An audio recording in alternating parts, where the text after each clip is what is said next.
Ladies and gentlemen, let's open a planning workshop for our 2017, 16, 2017, 17 budget, 17 and 18 budget. We've got to also remember as we go through this process that what we had in the way of budget requirements and a population last year, we're gaining about between 5,000 and 8,000 people a year. So the budget cannot remain stable, whether we're happy about that or not. But I do think that if we give the proper attention to what we have in the way of this particular presentation, and Clay, I think the staff did a superb job on this. I was up late reading some of this last night, and I learned an awful lot that I thought I knew. But I'm a little bit more wiser today than I was yesterday, so that will help a little bit. But I think it's something that we need to start putting in place because we have so much growth, so many requirements, and we do have to realize that if we're going to be the city that we want to be, it's going to take a little bit of planning and some careful work on all of our parts. So thank all of you for being here. I think this is a very important step toward making Pearland a city that we all want to be in the future. So Clay, why don't you kick us off and tell us about what we have in mind and lead us through it. Yep, thank you, Mr. Mayor, and thank you for those comments. I'll echo what you said. Staff worked hard to put these papers together, and I think they did another great job. This process has worked, I think, well for us last few years. Even though we are very early into this fiscal year, we dedicate this Saturday extra time, and appreciate the staff that's all here along with you to listen firsthand. But the idea is really to take a step back and get some early thoughts from you on some budgetary, financial, more strategic issues. And so the white papers have been outlined. If I could, our objectives today are just to really set the stage for the upcoming budget season, discuss these matters that will impact the city for multiple years and some long-term priorities. So, and as a side note, we've always going to be giving you more information when that comes. We just sent you the 2017 National Citizen Survey results, which were positive. We're going to have a presentation on that. End of the month is scheduled, so that factors into, I know, how you see the budget and setting priorities. We do want to get some of the specific items addressed here and talked about. But before we do that, really, the 6 priorities, strategic priorities, how we've organized the outcomes and what we're trying to accomplish. We used these for the last 3 years since 2014. I've adopted those. And just wanted to put out there, not assume, is there any feedback on those 6 categories, the wording of those? We would like to develop over the next year some outcomes and performance measures on those, but really not ready or able to pull that off right now. But if there's any feedback on those 6 buckets and the words, we'd appreciate that at this moment. Public safety, infrastructure, et cetera, et cetera. Is there any thoughts on those? I guess in terms of reviewing that against the citizen survey, I mean, the top 2, I didn't look in detail, but I believe are safety and mobility. I know we've got one priority called safe community. Does it make sense to have one for mobility so that our strategic priorities are lined up with the citizens? From my perspective, if I could, I think it makes total sense. With all those mobility capital projects are lumped into infrastructure, but if I could, I think mobility encompasses more than that, and if nothing else, maybe the phrasing of that. So would you, off the top of your head, think an additional mobility category in addition to infrastructure or retitle infrastructure? Any thoughts on that? I would just say sustainable infrastructure and mobility. That'd be great. I'd like our priorities to be lined up with what the citizens have told us repeatedly. Excellent. I assume there's a consensus on that it's very good. Yes. Yeah. Anything else that jumped out at y'all? You want us to run down the line on this? I'm sorry? You want us to run down the line on I think on this we'll be all right, sir. And then if I could, we'll just jump right in. Our first paper was on the budget process overview under tab 1. And just want to get a sense, is council clear on the overall process? Any feedback? We are committed. I think during the last budget cycle, at least, we probably didn't do a good job in terms of bringing back to you specific comments and questions for decisions. I think we were kind of waiting for that to organically happen, and you're probably waiting for us to bring it to you, and so that rests with us. But I foresee that we'd bring you topics that we heard at one meeting if it wasn't decided, and ask you to take some sort of a straw poll or something so we can get some action as we go along rather than leaving everything towards the end. But otherwise, any other feedback or thoughts, how we proceed during the budget process the next year, your expectations?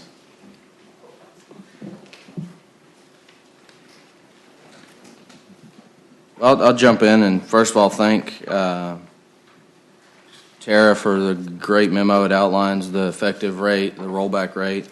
I think it really clarifies it, at least for me. On page 4, it talks about kind of looking into the fiscal year 18 and talking about going up to the rollback rate if the rollback rate's approved. Is that the baseline we're now sitting is bumping up to the rollback rate on an annual basis? Because I'm not a big fan of that, but I could be the odd man out again. From my perspective, I think what we would do is, and I think as we've done, is say, here's what at the rollback rate gets you, here's what some point below and what some point above, and then here's a set of things that would have to fall out and things that could get added in for each of those. So it'd be, I think we've given you those choices and would foresee that. We're not assuming, at least from our side, that we're going to need to go up to that, but you see also, to be realistic, just a very back-of-the-napkin estimate, the 8% on our existing tax base gets you about $1.5 million, which doesn't go a whole lot for all the things we got lined up in here. So just to clarify, what is the baseline for the 18 budget? Is that going to be the rollback rate?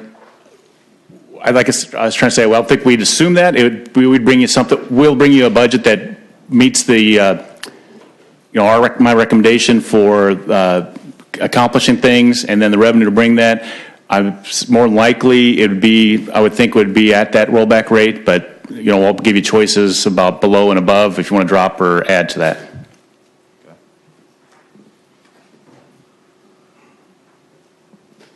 Any of my fellow councilmen have any input on that? I would like to see something like that too, so that we know where we're at. Below, above. I would say I kind of tagged on late last year, obviously after this meeting. I felt like there was enough time to discuss the details of how we're going to fit our expenditures into the revenue based on effective rate, rollback rate, and the rate that we actually adopted, without getting too tied into that with the early budget session. I mean, since we don't even know what our revenue is going to be until July, until we get some idea of what the property value is going to be. I'd really like to spend the early part of time discussing, and something I felt we need to go to be kind of more expenditure driven as opposed to revenue driven. Talk about what we want to do on the expenditure side and prioritize those. And then when we get the revenue, we can start taking on, okay, well, we don't want to go to that rate. That's going to cap our revenue. So where are we going to go on expenditures, and what are we going to deprioritize to fit that revenue in? At least for me, I'd kind of like to see us take that approach, prioritize our spending now while we already have the information on the expenditure side that we need. We have to wait till we get any clarification till July till we get the revenue, and then use that time period to kind of make this two fit. I mean, the budget's fluid, as we all know, and so no matter what the baseline is, we can move it. But I think I kind of agree with Tony that I don't know that we should just automatically jump to the rollback rate. It just sort of, in my opinion, sends a message that, that's what we're automatically going to do. I think if we establish a baseline that's similar to what we have now currently in terms of rate, then we can always figure it out later. Okay, I'm a little confused by, Yeah. because the rate could have to be lowered to stay at rollback. Yeah, so I guess what I'm saying is I'd rather start at an effective tax rate than the rollback is what I'm saying. We can always adjust it, so, sorry, that wasn't clear. Effective is what I would, in my opinion, would be the baseline. Okay. And I'm sorry, I just wanted, I think I've made myself fairly clear on this since I've been on council. I'm going to lean a little closer to what Councilmember Perez is saying, and let's talk about what the citizens want and what the citizens are asking from us, and build a budget around that. When we get to June, July, once we know what rate that's going to be to get that, then we can take things off, we can add things, whatever it is. I'm going to say it again. I've said it every budget season for the last couple of years. I love that our state officials want Washington out of their business, but they have no problem getting in our business. And I'm sorry, that's all the rollback rate is. We have some state officials that have been elected to very high offices telling people they're going to cut a tax rate that does not affect their budget one bit. And it bothers me greatly. You know, when you talk about rollback rate, that's, people think that what you spent last year and 2 years ago is what you ought to be spending now, which would translate to a tax rate. But that's okay if you're not growing, if you're going to be stable or losing population. And there are some cities that do live that in Texas, but we are gaining at a tremendous rate. We're the 8th fastest growing in the nation. So you'd have to say that the people we have this year will be more than we had last year. And the state Constitution requires that we provide for the health, safety, and welfare of our citizens, and plus what they mostly desire. And we're doing it pretty well, what the citizens of Pearland desires to do. So I have a little concern about a mandatory rollback rate. I think if you're a city that's not growing, then you probably could hang in pretty close to that, maybe even lower it more. So I'm kind of listen to my good colleague on the far left down there, Perez, and I think he's got some good plan. Thank you. So I think that if we are shooting at the effective tax rate, then that shows our fiscal responsibility that we are looking at the bottom of the bottom. If that needs to be adjusted to, based upon the needs or wants, then, I mean, we can always adjust that. But if we're shooting for the effective, then I think that shows that we are doing the best of our ability to be fiscally responsible. We just have to be conscious that as we, sorry. Real quick. So, and he's probably getting ready to say that somewhat similar thing. I mean, this is a very broad overview of what to look at when we do get to July. Right now, we don't have any numbers, like Councilman Perez said.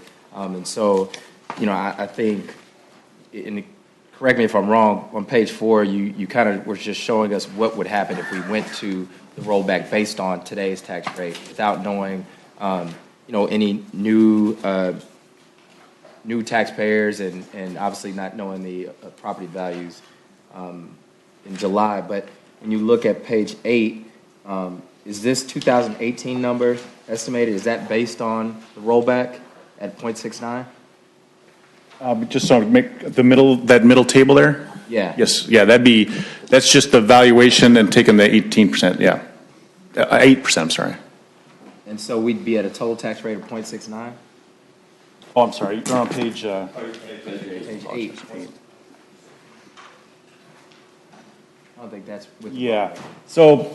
I hesitated to almost put this one in there, and this is taking another step and trying to do the rate based upon an unknown valuation and the debt service. So this was something that we had put out in the multi-year budget last year. It's really just the best information at that time. So this is based on last fall even, and before we did any debt refunding or issued what the rates were, know what our debt service side is, et cetera. So yes, that 6.9 is just a prognostication last fall when we went through the budget, the multi-year section. But it's not based on, this is not a rate that you got from going up to the rollback. I think that would be based then, as it was assuming going up to the rollback at that time. Okay. All those are assumptions until we know what the rollback is. This is not. I think it is it's up to the it's up to the rollback. Yeah. And I guess that's my point. I think now, yeah, we don't know valuation, but as a body, we can give staff direction to say, what is the baseline that we want to see when they prepare the budget? And I agree with Councilman Moore and Hill that I think it makes sense to see a budget at the effective tax rate. And then staff will always put in, here's your adders, it'll get you up to the rollback, and then if you want to shoot for the moon, then you can go even higher. But I like seeing the original budget from staff at the effective tax rate. And let me add one thing. I know it's way early, but also, too, every other year we have a legislative session, and this is our year. And so I think, and I haven't looked at it closely, but I think that the proposal this time from Dan Patrick and his band of Betancourt and his band of folks is to even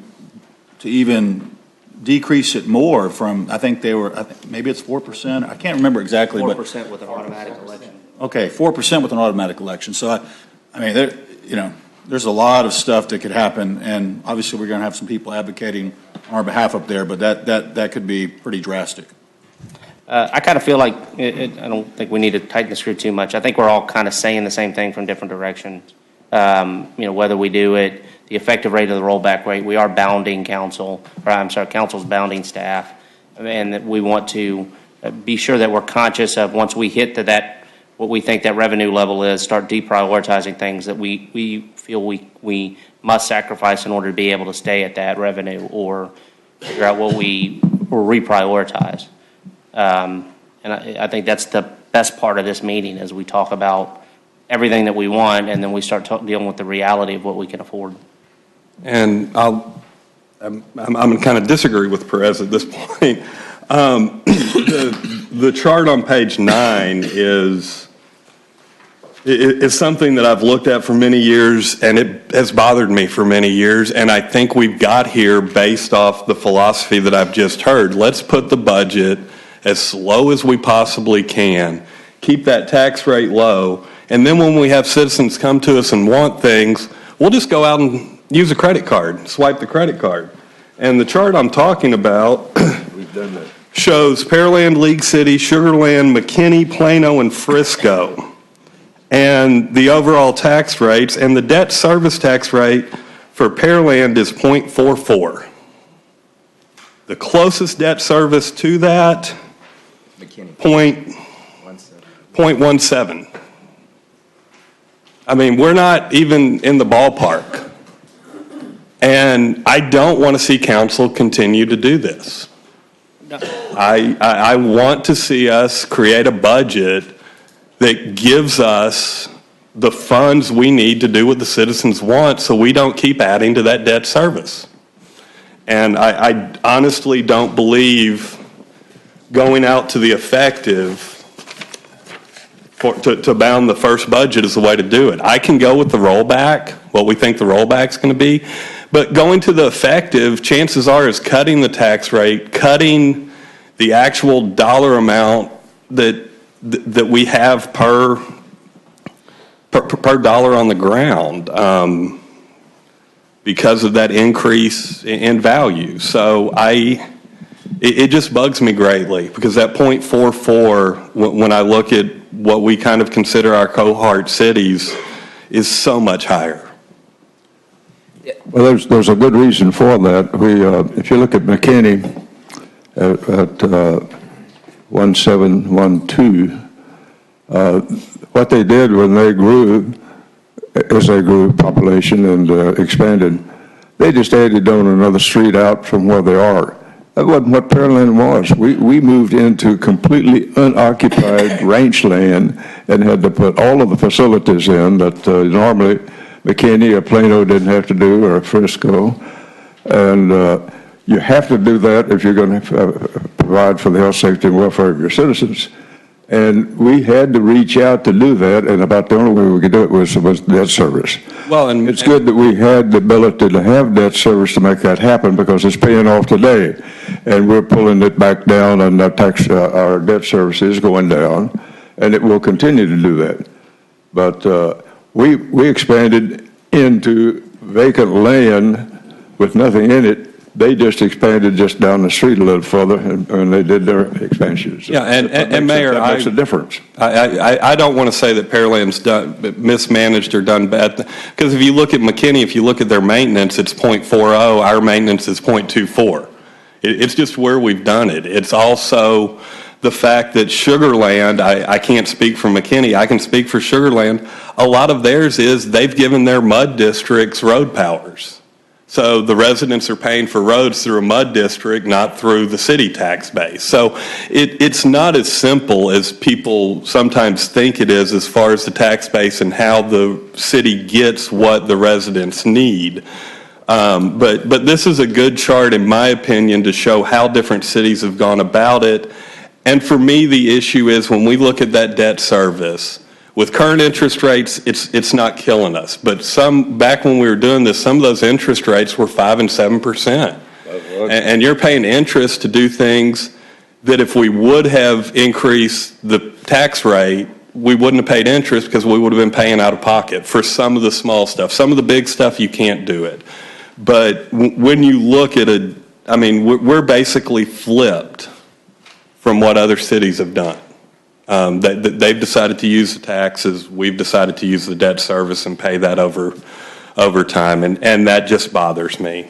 Now, you also look at the taxable value bill, and that tells the story as well. I mean, I don't like to see the Plano and Frisco's in here at 34 and 24, and we're taxable of 9.7. You know, that's in some ways apples to oranges because they have large industries and things like that put a lot of value in a very dense package that doesn't require the infrastructure that our value requires. So, but it's that debt service that I'll be honest, it really bothers me, and it's something I've fought against since I've got on.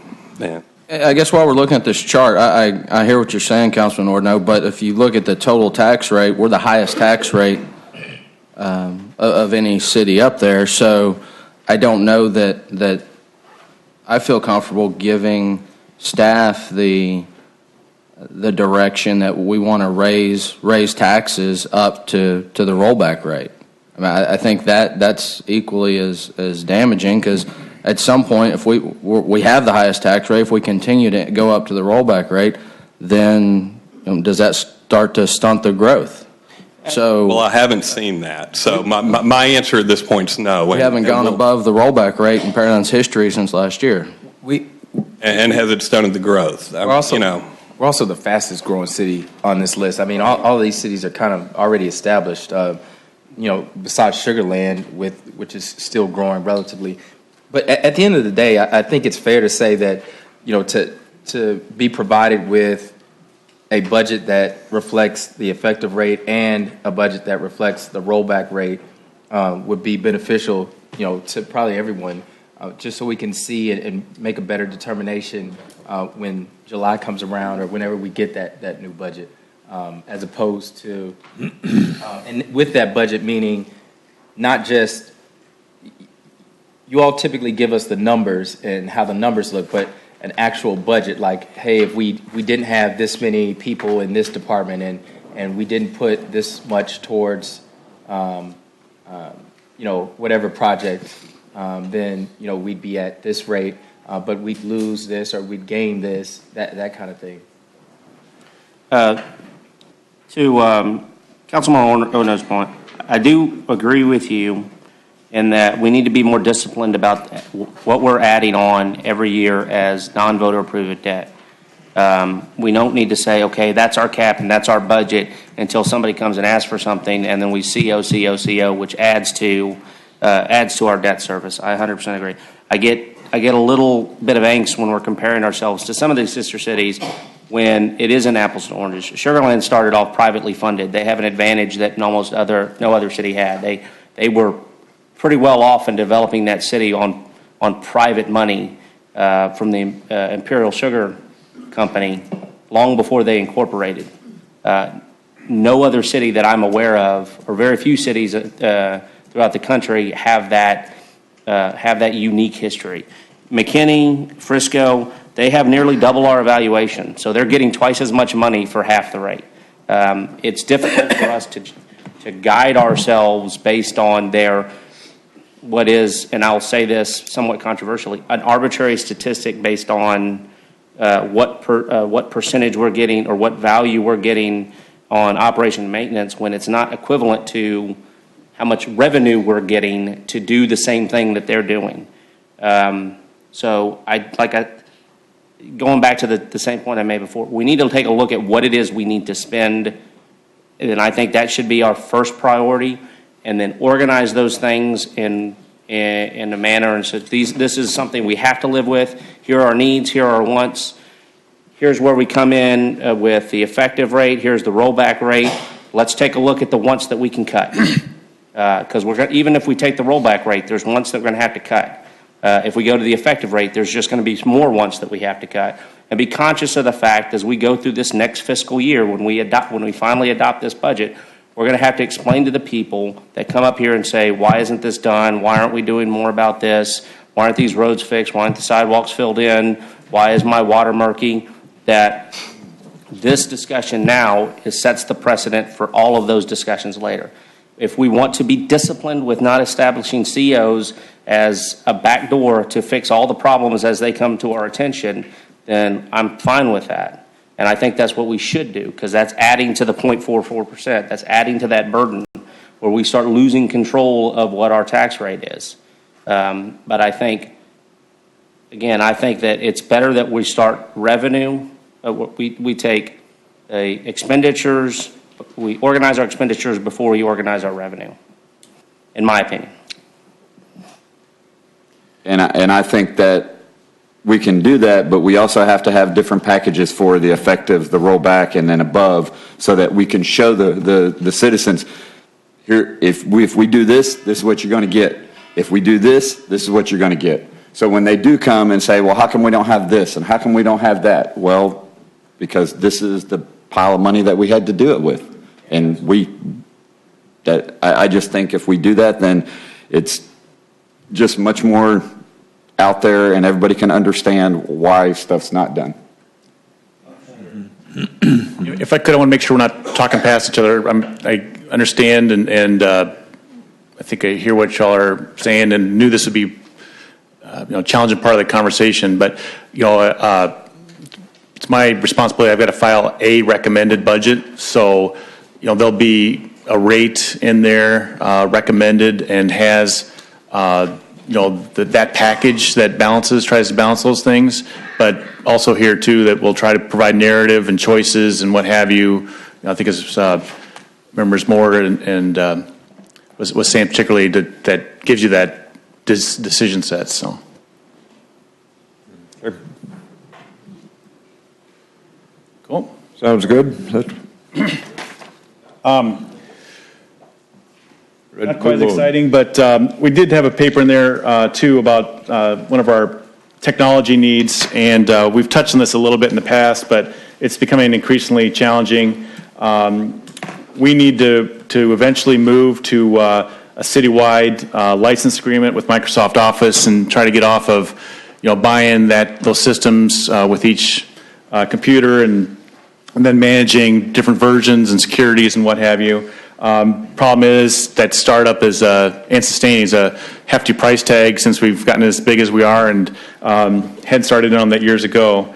But the question be, is there any questions about this topic, and if funding is available, is council open to funding this in 18 and subsequent years to get us onto that enterprise agreement? I think this is, you asking us? Or? Sure. Yeah, I think this is something that's probably long overdue, and having sat down with Dan and talked to him about some of the things that they need, I think this is something that we should definitely approve and look forward to. It'll put us on track with a couple of updates. Actually went to Webster City Council meeting a couple weeks ago, and I mean, their technology, they even vote by hand. I mean, they vote electronically, and so I think we have a lot of things that need to be updated along with the building. Yeah, I don't know of an organization our size that doesn't work under the enterprise licensing system for Microsoft if they're using Microsoft. So I think it's the right thing to do and move forward. I do wish that other governments could get what education does on discounts for our software. That would make a huge difference, but it's not the world we play in, and so we're going to have to write a fairly hefty check, but I do think it's the right thing to do.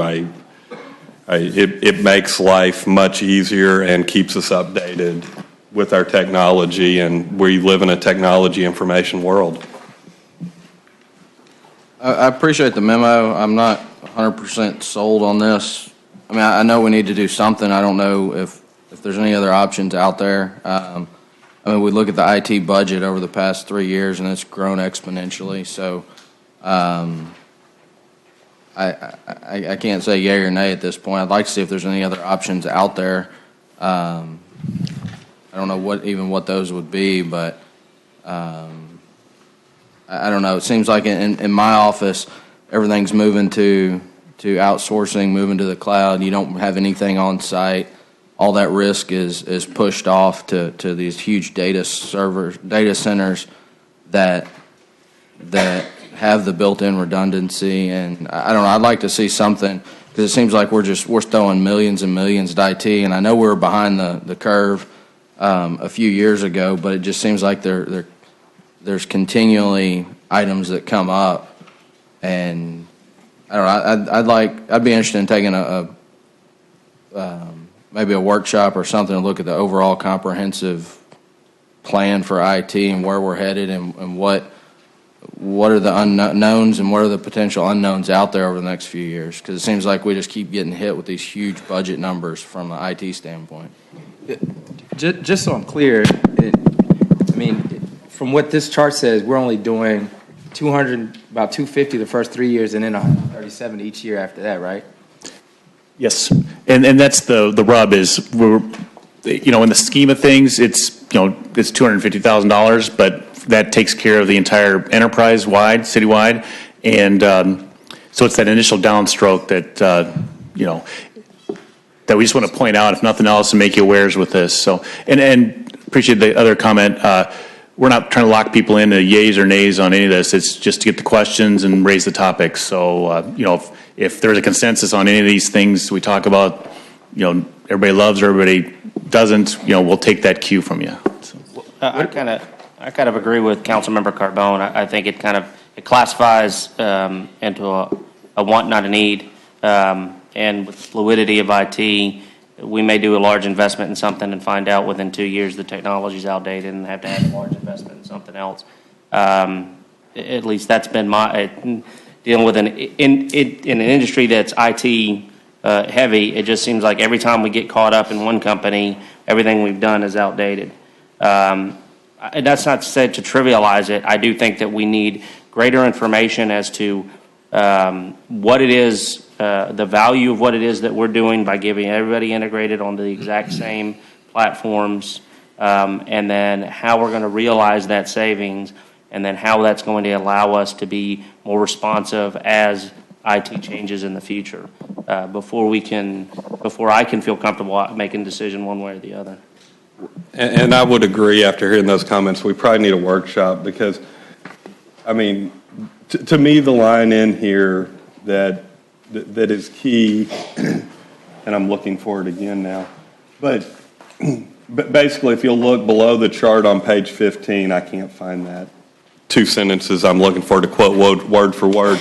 But the Microsoft Enterprise Agreement gives you get the updates. You pay an annual fee and you get the updates as Microsoft rolls out. Now, if we don't think Microsoft is going to be the standard for a business software platform, then we can have that conversation. But to me, if you feel Microsoft is going to continue to be the gold standard, what everyone or the majority of businesses out there are using for email and correspondence and cloud and pretty much everything else, then the enterprise is the cheapest and most streamlined way to go that allows everybody to stay on the same platform, for you to support the same platform and not worry about, we're using Office whatever, and Microsoft has now said we don't support it.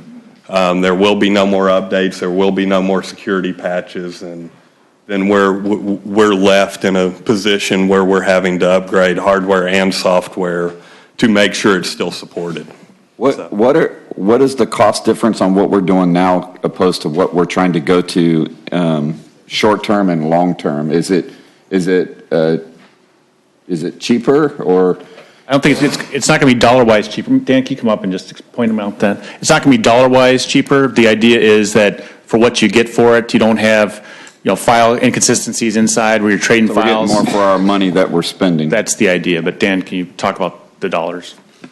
Sure. So the first option there is on-premise. So that's the cost year over year to have the software in-house. If you wanted to do the Office 365 package, which is your cloud version, that is actually the second option. So if you look at the two options, option 2 is actually more expensive, and that's why we were kind of leaning towards option 1. But option 1 keeps it in-house, so then we've got servers and everything else that we have to run it on. So, and I guess not to get in the weeds, but I think that's why it'd be good to workshop it, because my limited knowledge, it seems like there's more costs and necessitated by option 1, even though the licensing may be cheaper. So even if you were to use Office 365 in the cloud, somebody still has to manage that. Even though you're offloading the back-end server infrastructure for Outlook and Exchange, you're not going to really eliminate all the different components to servers, right? So we have approximately, we have 35 physical servers there. We run roughly 135 virtual servers in our environment today. Eliminating this one component does not eliminate the 135. It basically eliminates one server in the environment. That's it. I think, just being a business owner, I appreciate the difficulty it is being an IT manager. Nobody prioritizes IT until it breaks, and then it's a panic because things aren't working. I think that we definitely need to constantly keep an eye on what is it that we're doing to be preemptive to prevent a complete failure of our system that impacts the citizens for a long period of time. But as we're also looking at a budget, even though we're talking about tens of millions of dollars, and this is just a small sliver of a tens of millions of dollar budget, we know we're going to hit a cap. We know we're going to hit the amount of money that we have. We do it every year, and we have to cut some things. And if we're talking about spending $250,000 this year and being able to hire a couple of officers for $250,000 or upgrade servers, again, I think it'll be needs versus wants. Not taking our mind off of the fact that the IT does need to be upgraded and maintained both now and in the future, but getting a better understanding of where we are in a workshop, I think will help us to be able to know, has that elevated to a need, or is it still something, hey, we really like to do this, it's not a problem yet, but it will be in another 2 or 3 years, so it's a want now, but it's a need tomorrow. I think that'll help scope it better, or at least for me. Thank you. I'm sorry, apologize. I can say this, it says it here. I mean, if we keep piecemealing, just like if you piecemeal like you said, you're a business owner and, there's business owners up here, you keep piecemealing stuff, then you start having to repair more stuff on the back end and hire more people and that kind of thing. We've piecemealed enough. If they're still using Windows 2007 and we're saying we're going to go ahead and take another address coordinator instead of updating our systems for $137,000 a year, I'm not really sure what our line of thinking is. I'm not sure if in y'all's businesses y'all use DOS still, or what the deal is, but, I would if you know, you still supported it. but I mean, you know, there's a time, there's definitely a time for updating, and right now we're kind of behind that. We're way behind that. So, you know, workshopping is cool. You know, if there's other options, maybe less expensive options. I'm not sure. It doesn't say, but with this 10-year plan that you showed us, it doesn't. You weren't tying us into a contract, or this is not like an agreement that would bind us to where Microsoft would all of a sudden go out of use and everyone turn to some new platform, right? If you look at kind of the historical value behind Office, and I'll use Councilmember Ordino's statement on the school infrastructure, right? If you look at what's happening for schools, they all have Office. They use Microsoft Office on a regular basis. They get a significant discount compared to us. If it was going to go away, or if the thought was that that wasn't going to be the standard, right, it wouldn't be in the schools. So the children are getting brought up using Office. It's kind of going to be why businesses always are going to gravitate towards Office. So it is a lock. It's a 3-year lock on the initial, actually I think it's a 6-year lock actually on Office and the upgrades, and then after 6 years we would renew. I think that's prime reason why we need a workshop. I mean, it's a 6-year commitment. I mean, this is a huge decision. All right. Discussion item. The next topic is internal service funds, and wanted to flag that again. We dipped our toe in, raised that with the last budget. I think city our size, complexity does make sense. An internal service fund, or funds, plural, you can use those to make investments and put a fence around known future costs. So you're building up towards that. You're amortizing that over the course for large equipment purchases, but then also every year we know we're going to replace X amount of the fleet. And so trying to put that monies into a separate fund, it's an accounting measure and a financial measure to be able to build up to that and manage that. So, you know, questions would be whether we have any questions about how internal service funds work generally, and are you open to one or more of those being formalized in the next budget, with what parameters? I mean, I like the idea. In last budget cycle, I think we earmarked 225 to the PD motor pool. So I think at a minimum we see that fired up. I don't know if it makes sense to get comfortable with one service fund and then roll out the other two. In the write-up, it talks about some other. It says there's going to be lower spending. I don't know why necessarily there's going to be lower spending. Just moving some numbers around from the accounting side, but I think it does make sense. I don't know if we want to roll all three out in 1 year.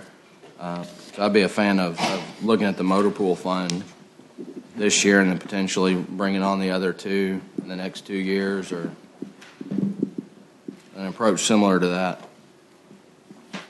I think that's a good idea to get comfortable with it first. I also just want to kind of be cautious on how many of these that we would create, that it would kind of tie our hands to do other things in the general fund. But I think there are important things that need to be pulled out, and we actually try to fund on a routine basis. But I just want to caution to get too many of these funds where it ties up the general fund that we can't use it as needed. And that would bring me... Lose flexibility.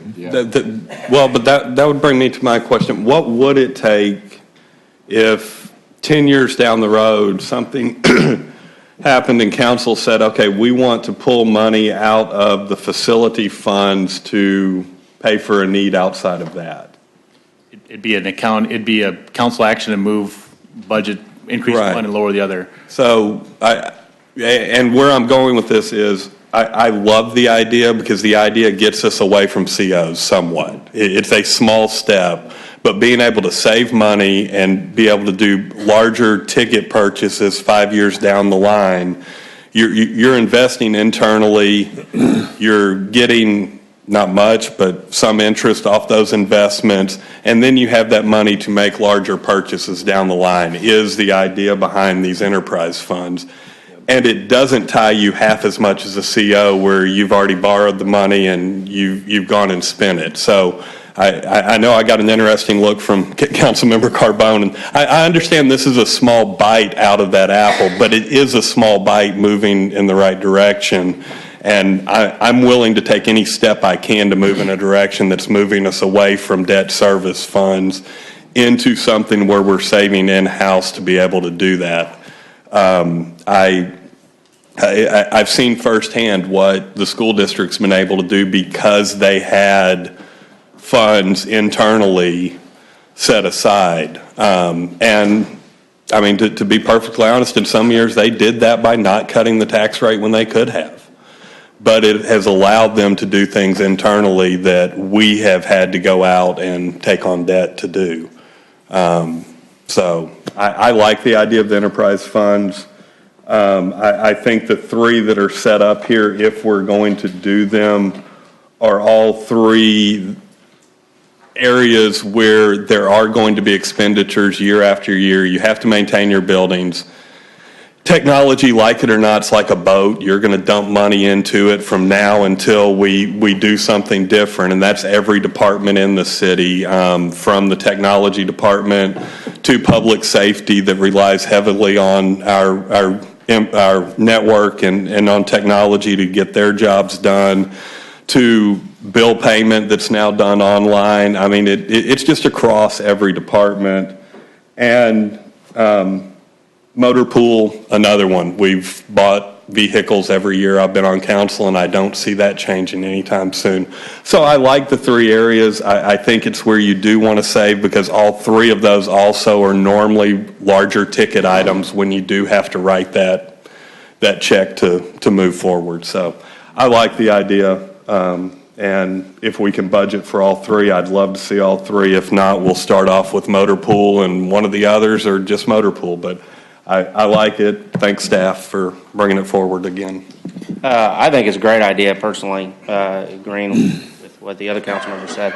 It helps us to be able to set our priorities, and when we get our agenda packets and we talk about this item's coming from these funds, it can tell us we're pulling this from our technology fund in order to fund this, and we can look at our budget and find out what that fund level is, what this is going to deplete it at. It gives us the opportunity, meeting by meeting, to know what we're doing and where those revenue is coming from. I want to be careful that we don't call it enterprise fund, because it's not self-funded and it's not dedicatory only to that. It's just, as I understand, just accounting to say we've set aside $250,000 and that's for motor pool, but we have every right to come in and say, all right, we don't have a motor pool need, so let's use that $250,000 and move it over here. And it's just, and it doesn't even, I would expect it doesn't even need a council action. Y'all just need to report we're pulling it from that fund. One of the nice things is it is definitely an internal service fund, not an enterprise fund. I think it's just a different term. But because it is a different fund, it would take a council action, so you'd have to be consciously know that we're doing that either at budget time or elsewhere. So. But not preemptive to the motion to accept it. It can be done. Yeah. But it's a definitely different. I think it's great. I think it's absolutely great. And it gives us, again, prioritizing needs versus wants. If I could, the key to have an effective internal service fund is to have a plan and know, our replacement schedule for the fleet. Know what we have, know what the years are, what the maintenance costs are, et cetera, and know that in the ideal world, for the next 3 years, these are the vehicles we're going to replace, that these are the dollar amounts that you're going to need for that. On the facility side, where we're really getting hammered, just every day, every week, there's something that pops up. We need to get those plans in place so we know with some degree of certainty what our needs are, and we don't have it right now. We just started, I think we're going to talk about this, but we've got a roof replacement schedule, but there are just so many things on the facility side, and we need to fund adequately the regular maintenance, so we're doing preventative maintenance and all that. We're really hurting there. So if we can pull it off, you know, and I realistically, I don't know if I can get you a facilities internal service fund, because for next year, because I don't know that we have a plan that we know that we need X amount per year to set aside for that, frankly. So, but we'll strive for that, and maybe some of these other things will touch on that. I would really love for us to get to the preventative maintenance stage. It saves us a lot of money to be able to do little things throughout, opposed to having to do a whole roof. I mean, if you can patch a small spot when we find it and save us, I mean, the preventative maintenance program is so much better than just having to wait for things to fail and then fix them. Clay, I like the enterprise fund system because I use a similar system in my personal budget, much smaller and not quite as exotic, but I do have to set aside anticipation of things I know they're going to happen and at least be ready. So it's a workable system. I think it's smart. Yeah, well, I'll just give my 2 cents. We, council established as a policy goal to throw any surplus into roads and sidewalks, and I think it's similar in terms of this, and I just think it's a good idea to just sort of plan for what could come. All right, I think we exhausted that. Next topic was, as the city continues to grow in population and diversity, give credit our Parks and Recreation Department is looking ahead, and we want to make sure that our mix of services and programs offer as many things for as many different people as possible. Cities have been engaging and looking at that in a... Before we move on to the next tab, just one wrap-up point on that priority one. In terms of the budget process, has there been any talk of a budget committee? 'Cause I know most cities this size use a budget committee to help facilitate the budget process throughout the year. Has there been any discussion or thought put into that? Not here. I mean, not on my side. I don't know if that's... Yeah. Okay. An ongoing... I don't know if you all want some ideas about that or what. Yeah. I mean, I'd like to hear some ideas about it. First I've heard of it. Let's do it. I don't love committees, but I'd like to hear what the committee in other places do and things of that nature. Just to get down into the weeds, so we're not here till midnight during the budget. It makes sense, Just a question. I'm not a proponent or not, just want to throw it out there and see if there's any internal talks. Clay, before we leave us and move on to the next section, in 1996-97, our tax rate was 80 cents per hundred. And we only had most of our population was in a 5-mile radius of what we have here as a city hall today. And you look at our 70 square miles we have today, and it's such rapid growth and expansion of services and everything, we're down to 68 cents. So I think we're making some positive progress. I think we've accomplished a tremendous amount with what in a lot of areas would be really insurmountable. And I think we've done a good job, is what I'm saying, with the tools we have and the expansion that we had to put in place and what we have to provide as service. So I think you've done a good job on it. Well, definite progress from a team effort, and the trends are positive, and this last budget cycle, value is what matters. We try to make that point over and over again, as point out some of those comparison tables. I mean, some of those other cities that have 2 and 3 times the value on the ground, that's, you got to have both factors. The rate on a big rate on a smaller amount gets you less money, so that's what matters. Yeah, and thanks for the team effort between staff and council to be able to help do some things to fix our debt service by changing from 25 and 30 years to 20. If we continue to do stuff like that, we can get that debt service down and free up more money to do more things that we need to do. How many cities you know have the credit rating where you can have that kind of debt to start off with? So I think we've made some progress. Ready? So the other item was, as I was starting to say, the Parks and Recreation Department's outlined a report or a plan for how we can examine and look at needs from different segments, diversity of our population. Are there any questions of us as we go through that process and works with the Parks and Rec Board and so forth? Otherwise, we can share the report upon completion as we get into that. It's under tab 2, first one there.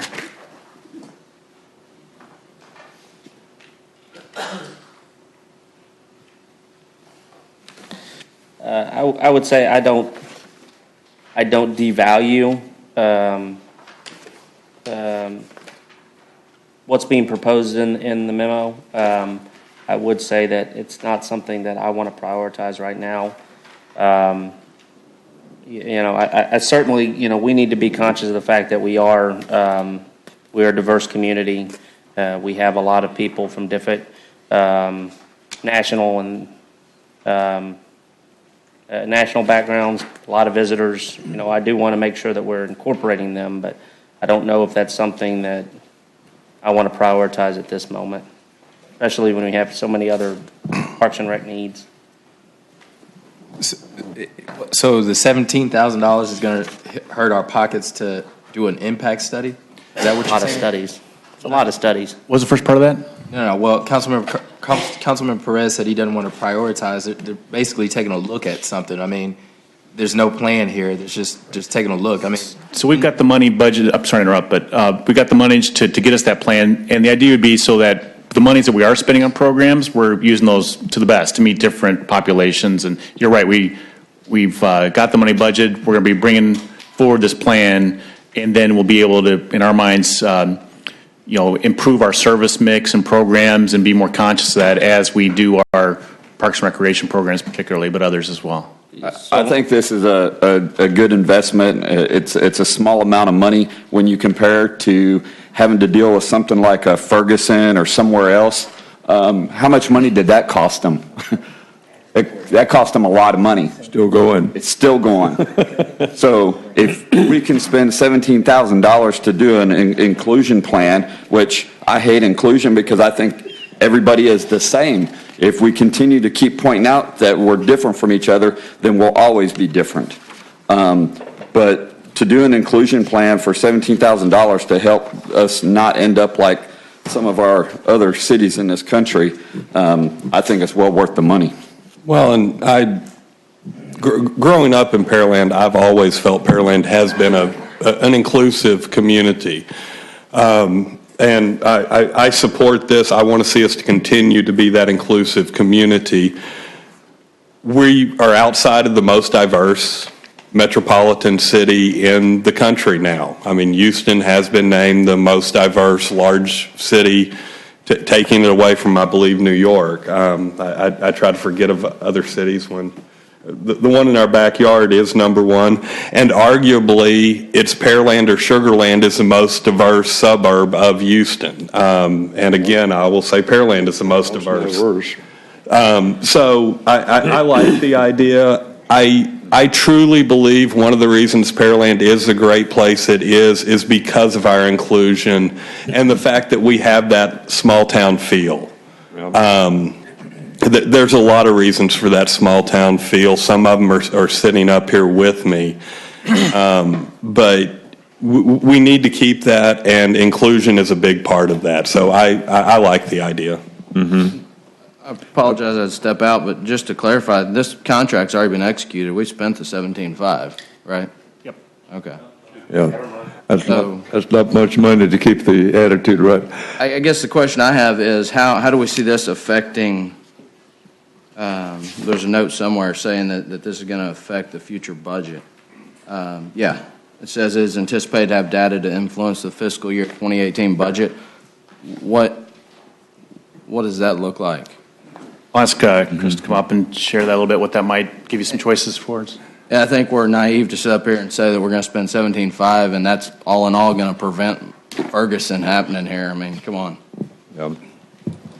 Good morning, guys. So the 17.5, Councilman Carbone, has been executed. The plan for it to influence the FY18 numbers are the hopes to take the current dollars that are allocated towards programming and reprioritize some of those so that we don't have above and beyond budget impacts, at least initially. We take the dollars that we have now and make sure that they're serving effectively who we have. Some great examples that the consultant that we've chosen, they go into communities and your programs are X, but 95% of your focus groups are saying their desires are Y. So you reallocate X dollars to Y programs. So that's why I use the word influence instead of new dollars. So I'd hope that would kind of bring that to mind. So it's really not an increase, it's just a refocus on some of the stuff that we already do. At least initially, that's the hope, to just reallocate some of the dollars to more appropriate programming that makes sense for who Pearland is. I think that would be my hope for the study is that, I think we end up spending a lot of studies that make a lot of recommendations about how we need to spend more money. If we're focusing, if the direction and the mission statement of the study is to how do we have inclusion programs that are within our own budget that we have already and not adding, we need this program and that program and that program at $10 and $20 and $100,000. Then I think that's absolutely what we need to do, as long as we're not going down a rabbit hole of here's another study that tells us all these things that we need to add to our budget that we can't afford. Right. What we're able to fortunately do with this type of consultant is go directly to our populace and get those focus groups together, get directly from the community what they're looking for, and borrow from the successes of some much larger communities who have already done those more expensive measures. We look often to Canada for measures like this because their federal government takes care of things like this. So we can borrow and kind of transform those to fit our government. Edmonton, Canada has had a really great success. Boston's had great successes. Beaverton, Oregon, and we're also looking at a plan for Pittsburgh. Those have done exceedingly well, and they're really just methodological changes. So the way that we're operating, there aren't huge cost impacts to them. So I'm hearing the study's going to go to focus groups or create focus groups and ask them what kind of services they want to see and then compare that to what we have? Yes, sir, that will happen. And then the consultants, the onus will be on her to take all of those ideas and recurring themes from the focus groups and put them together into an actionable plan set to bring back and show you guys what our new program is. Do we not do that already in some sort of other of the dozens of studies we do? And I mean, it seems very similar to other surveys and focus groups, except we're just calling it diversity and inclusion. Not to the level that this is going to go. We're not really looking at kind of what makes people feel holistic. They stratify these types of studies when the other cities do them, and you focus on what makes your community unique. At a cursory review, the consultants found that the city of Pearland is stratified primarily by 3 areas: race, religion, and socioeconomics. That's what makes the people that are different. So they're going to narrow in on those types of things. It tends to get sometimes not appropriate or we're not really equipped to ask those types of questions in an environment where people might feel comfortable. So that's where the focus group would come in, and that's where the moderator that has an academic background and what types of questions would get those types of responses and how to best ask those and in that type of thing. So what we're asking right now is just, did you like the event? Those types of questions. If that makes any kind of sense. I'm trying to figure out how best to respond to that. Yeah, Chris, I think you're making some good progress, like over in the seniors facility, the programs you have recognizing different cultures around the world and then bringing people to demonstrate. I think that's the move that we have, and the group that has formed this international fair that we have each year, I think, is a big plus. But when you think about Pearland, I've had a number of people over a period of time come up and say, I'm from a foreign country and I have my American citizenship today, but I have lived in other cities and I never really felt very comfortable. And I moved to Pearland, and it's like I moved into a family.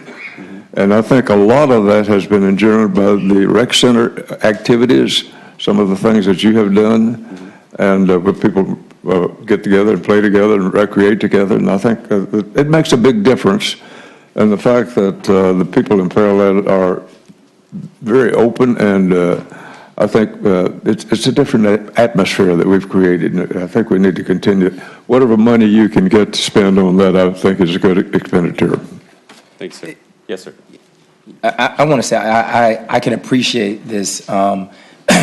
Just as an example, we put on the summer concert series over at the Westside Event Center, and I can honestly say most of these guys up here know me. I don't listen to those concerts, the people that come to those concerts. So I've gone obviously, but there's no band that's been presented that I'm interested in, and so I'm sure hopefully that's the kind of programming information that you're trying to get from this. Yes, right? sir. What we looked at, the consultant was able to do some kind of big ticket items just to give us examples of things that might come from it. Most large cities in the state of Texas hold Cinco de Mayo, Juneteenth, and Diwali celebrations. Currently, our community does not have those as of yet, but we're hoping to get enough information from this. We don't want to arbitrarily go host these celebrations and 5 to 10 people show up and say, oh, this was fun. We want to make sure we're making the most of those programming dollars, and I think the comment that you made, Councilman's a great one, where when we ask the question, did you enjoy the concert, not really asking the right sets of questions of why you didn't enjoy the concert. So but that's great feedback to hear.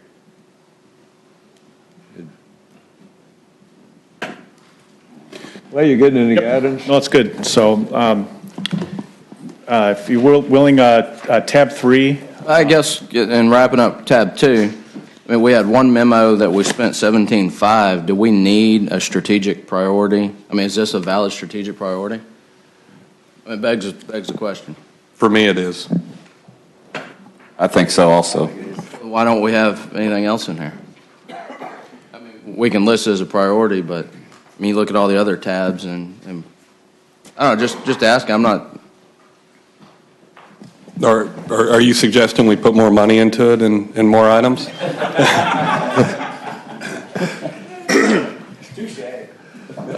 I don't think that was right. For me, it is a huge priority. With the current budget that we have, I think we're doing what we're allowing, what staff is doing what we're allowing them to do with the funds. Now, if we want to talk about, honestly, something that wasn't brought up in this that I think is one of our strengths in community engagement is our first responders and the way they deal with the diverse community that we have. So if we want to throw some of what PD and fire's doing into this, that's fine, but that also goes under a safe community. So I think community engagement, honestly, is part of almost each one of these strategies. But I do think it's important enough to pull out and have its own standing in this list. So that's my take. I would say it wouldn't be my highest priority, but by virtue of 3 other council members stating that it's one of their priorities, I think it's appropriately placed. Looking at other communities, I think it's money well spent.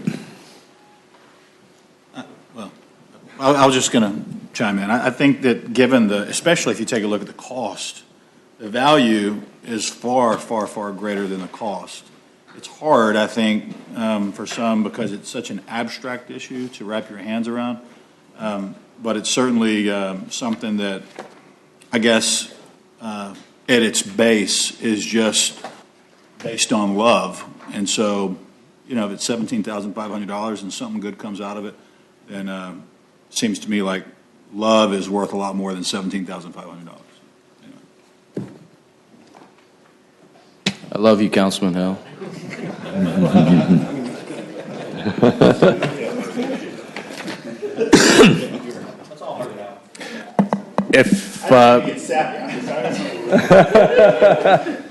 I think we're ready for a safe community now. All right, sir. So we've got under tab 3, discussion, highlight, and recap for you. This one's focused on, in some ways, more of an update from the Berkshire and some of the work you've seen us share that stemmed out of that. That study's allowed our police professionals, particularly to take a look and ask some questions of their own operations. One of those tangible things is beginning of the year, they switched to their districts that had been in place for years and established some sub-beats that does several things for accountability and record keeping. And so that's talked about there. And then, really looking towards moving our priority one response times. All this is geared towards improving that service level and, making sure we get good information about what truly is a priority one call. So that's all discussed in there. So for council, is there any questions or about the implications of this redistricting effort or any other comments on the material that's provided there? I think anything we do that is attacking response times is a good priority for us.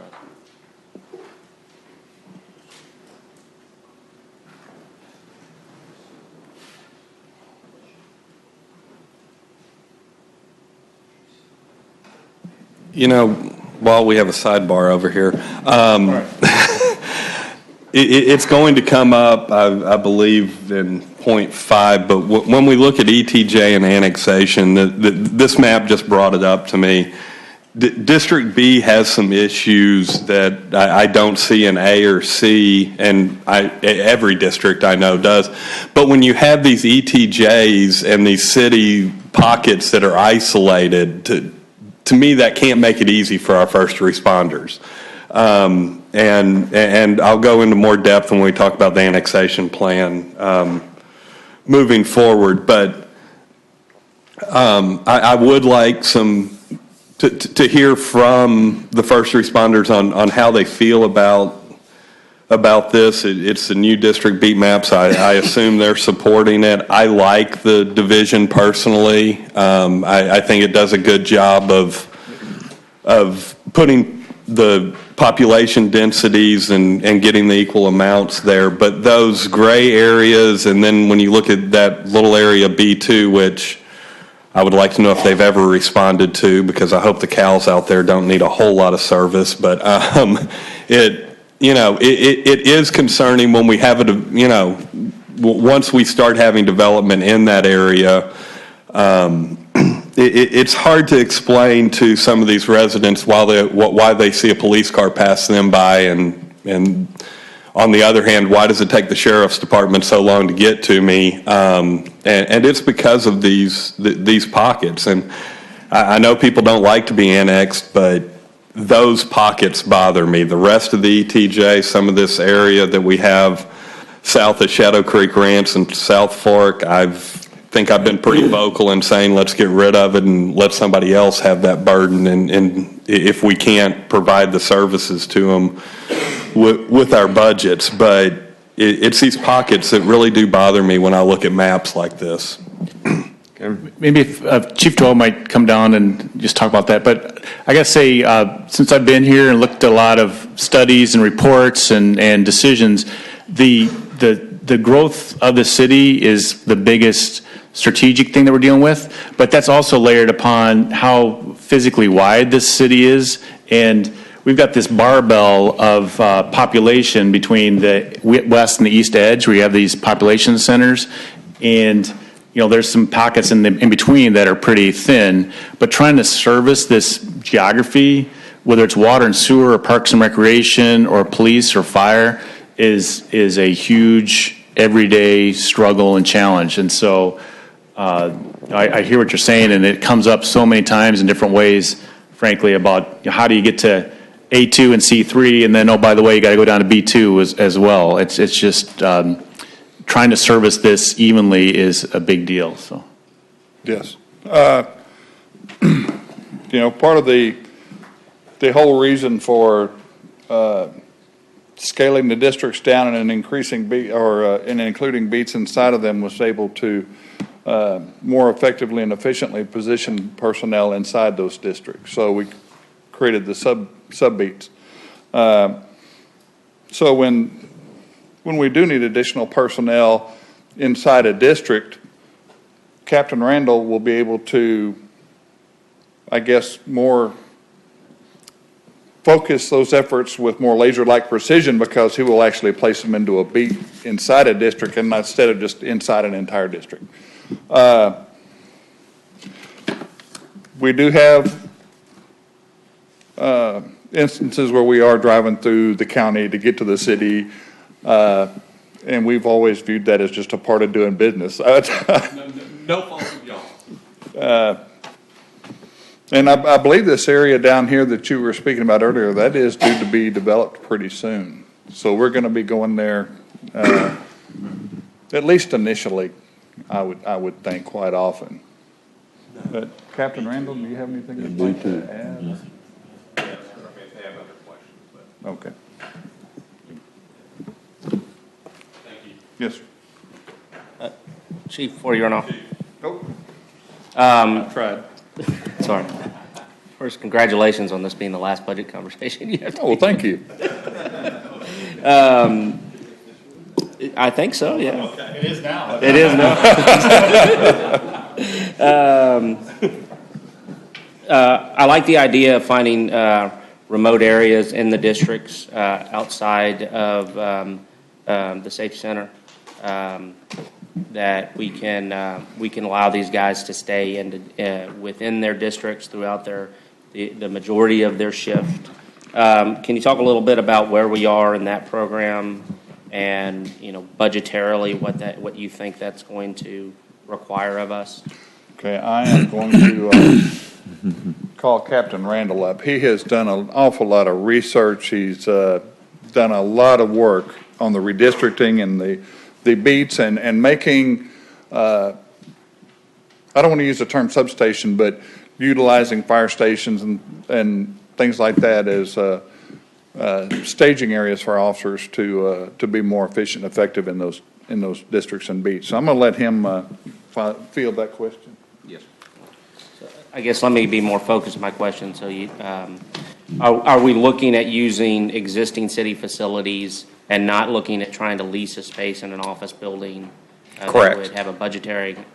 Yes. And with respect to fuel, do our police officers only have to go to the 2 fuel stations, or do they have the ability to fuel at any of the Exxons and Shells and stay within their district? So currently, as far as the fueling goes, just the 2 city locations, and I would assume that would have a tax impact on fuel, right? If we had to purchase the fuel from Exxon, currently we don't have that at those 2 facilities. However, the 2 facilities are pretty well spread out in the city. One of those is in what we call A district, one is in B district, and the one in B district is not that far from our C district. So the fueling, while it's a once a day deal for the officers, so it does take them out, but we make sure that they don't all do it at the same time. As far as the facilities go, no, our plan is to actually hook on to existing facilities, and we're working closely with IT. They're trying to give us the manpower to help us do it long term, but of course you've seen that they've got a lot of projects going as well. We are looking at, for example, wireless stations here at City Hall, one over at Fire Station 5 off of Kirby, and then potentially one at the new fire station up there off of McCard, as well as the fire admin building. And what that will allow us to do is the new WatchGuard systems can actually upload their video wirelessly. So, for example, an officer who works in the A district, instead of having to go all the way back to the station to upload that video, can actually pull up to City Hall, spend 15, 20 minutes in this area, let his video upload, and then get back into his area. If he receives a call during that time, instead of fighting the traffic all the way from Cullen back to this area of town, he is responding from here, for example. The hope would be that as the years go by, we have the ability to hook on to additional city facilities as well, but those are the first city facilities we're targeting. We're also asking for some dedicated office space here in City Hall as part of the renovation. We've got at Fire Station 5, the fire department's being generous enough to give us one of their offices over there. And again, to kind of keep the officers in those areas so that when a call comes up, the distance that they have to drive is at least reduced. That makes sense. I do want to clarify that the only vehicles that we fuel commercially are the motorcycles, because the octane requirements for their operation is much different than what the requirements are for patrol vehicles. So you will see them at service stations fueling up on P cards. Mm-hmm. You had a commercial office out west of town at one time, Chief. You had a commercial, used in the commercial shopping center. You had an office out there at one time before, but several years ago, I believe it was, wasn't it? At the mall? Huh? At the mall? Somewhere out in that area. Yeah, there was a constable's office that had an office out in the mall, and we spent some time in there I think with them. you shared it with them or something. Yes. Yeah, that's what it was. Okay.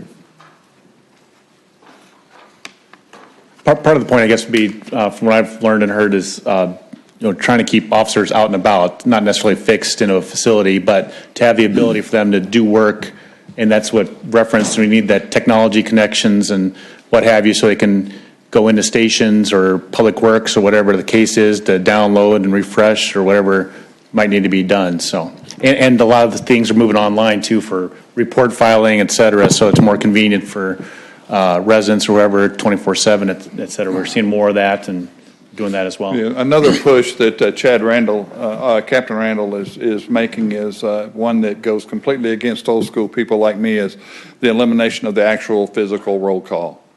They'll be doing that in the field. I want everybody lined up. I want to see them. But he's absolutely correct.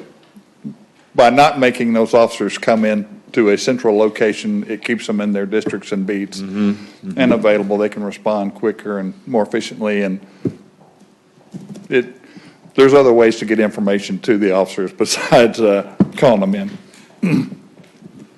I think part of your plan to determine the sort of impact areas where there's a very low impact, crime impact, and patrol those less, those with high incident, patrol them more. And I think shifting where the issues are is a good plan. The crime analyst has had a huge impact on the way we conduct our business, because we can actually see in a very visual and intelligent manner what is going on in the city, when it's happening, and where.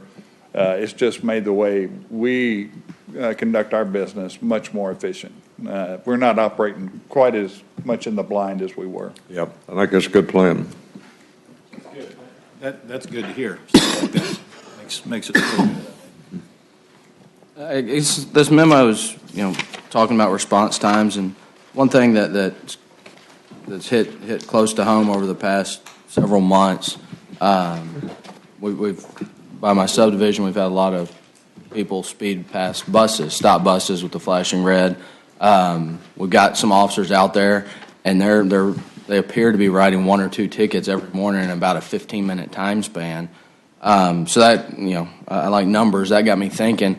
I know we don't have quotas and can't do any of that, but can we see the data? I'd like to see the data on, we always talk about patrol. What about traffic specific? Getting more officers on the street.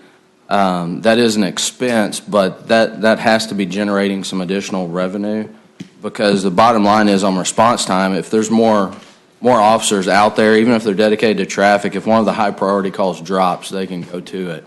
So I'd be interested in seeing some data along those lines. I don't know if any other council would. I kind of wanted to, I guess it kind of dovetails a little bit into this. The part of the memo where we talked about the shifts and where we are prioritizing the most amount of police officers on the street and the effectiveness of that. So I would think that, when the school buses are running, particularly in the morning, that's not a high priority shift. It's not from the 10 to 10 that y'all are saying is where y'all have the most amount of calls and most amount of business. So I think, maybe we look at, do we need to add personnel or two during those hours so we can have more people patrolling during the school zone times, because it is an issue.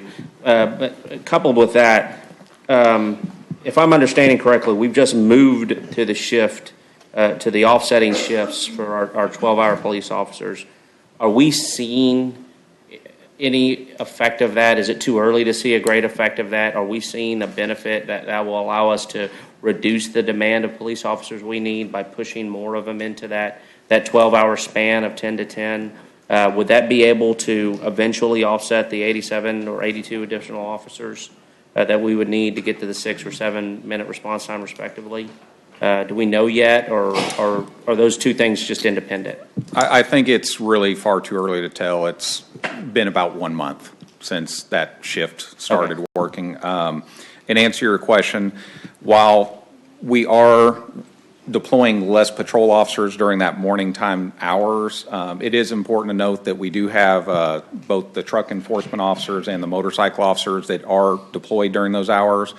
And we know that for those significant emergencies that they can go to those if needed. But in addition to that, they are focusing their efforts specifically on traffic issues such as the school zones.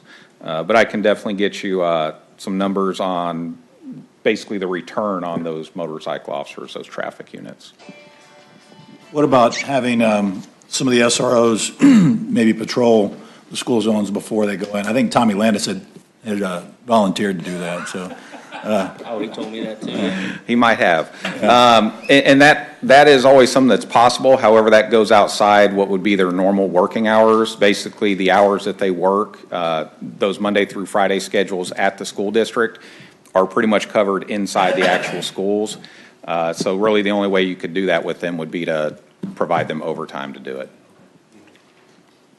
it. So with respect to budget, are we looking at letting things settle a little bit with the additional officers once they come into place and the shift change, and see what our response times are now after that before we start looking at whether we need to add any additional officers into this budget year? Or do we think that we have such a need that this will have some effect but not a great enough effect to offset the need for additional officers? I mean, in tab 6, I think we're going to talk to staffing in detail. It looks like they've got nine requested. So I don't know if that topic's better for that. Yeah, it's because they're kind of like right in with response times, and they come in and we're already in this discussion. I thought it was appropriate to go ahead and talk about it now. Well, Berkshire's recommendation, when they told us our response times weren't what we thought they were, our jaws were on the table. So even before that meeting was done, there were emails and texts going out. We started digging, which resulted in, we looked a lot deeper than what Berkshire did. Because we've always been very proud of our response times and getting officers where we need them, when we need them. So the changes were made in districts, the changes were made in call priorities. A lot of issues were uncovered that need to be taken care of. We are close to that 6 minutes right now, the 90th percentile, which is what we want. We are very, very close right now. And I only look for that to get better as the new districting and things like that ease on. So more people isn't always the correct answer. So we've gone this far. The people that we are requesting to add on may not specifically be to reduce the response times, but to enhance programs and things that are already going on that we want to bolster. And then we'll continue to look at these response times and be sure we're accomplishing what we want to accomplish. Make sense? I didn't want to make anything else on this one. Starting with tab 4. The first paper there is giving you a heads up about kind of the nitty-gritty on regulations for stormwater and discharge, and flagging that we may need to be staffing up and having a program that's outlined there for these monitoring. We're going to be classified differently up into this different population and size of community, and so we have to up our game on this pollutant discharge elimination system coming up here. I'm sure Member Moore has a lot to say about this.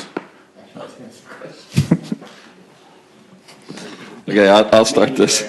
I'll start this off then. You. Mike, can you come up or somebody? Or so under the MS4, So I assume this is going to change some of our limits? Mr. Leach, yes? Robert and Mike, I think, will tag team on this, and I will step back.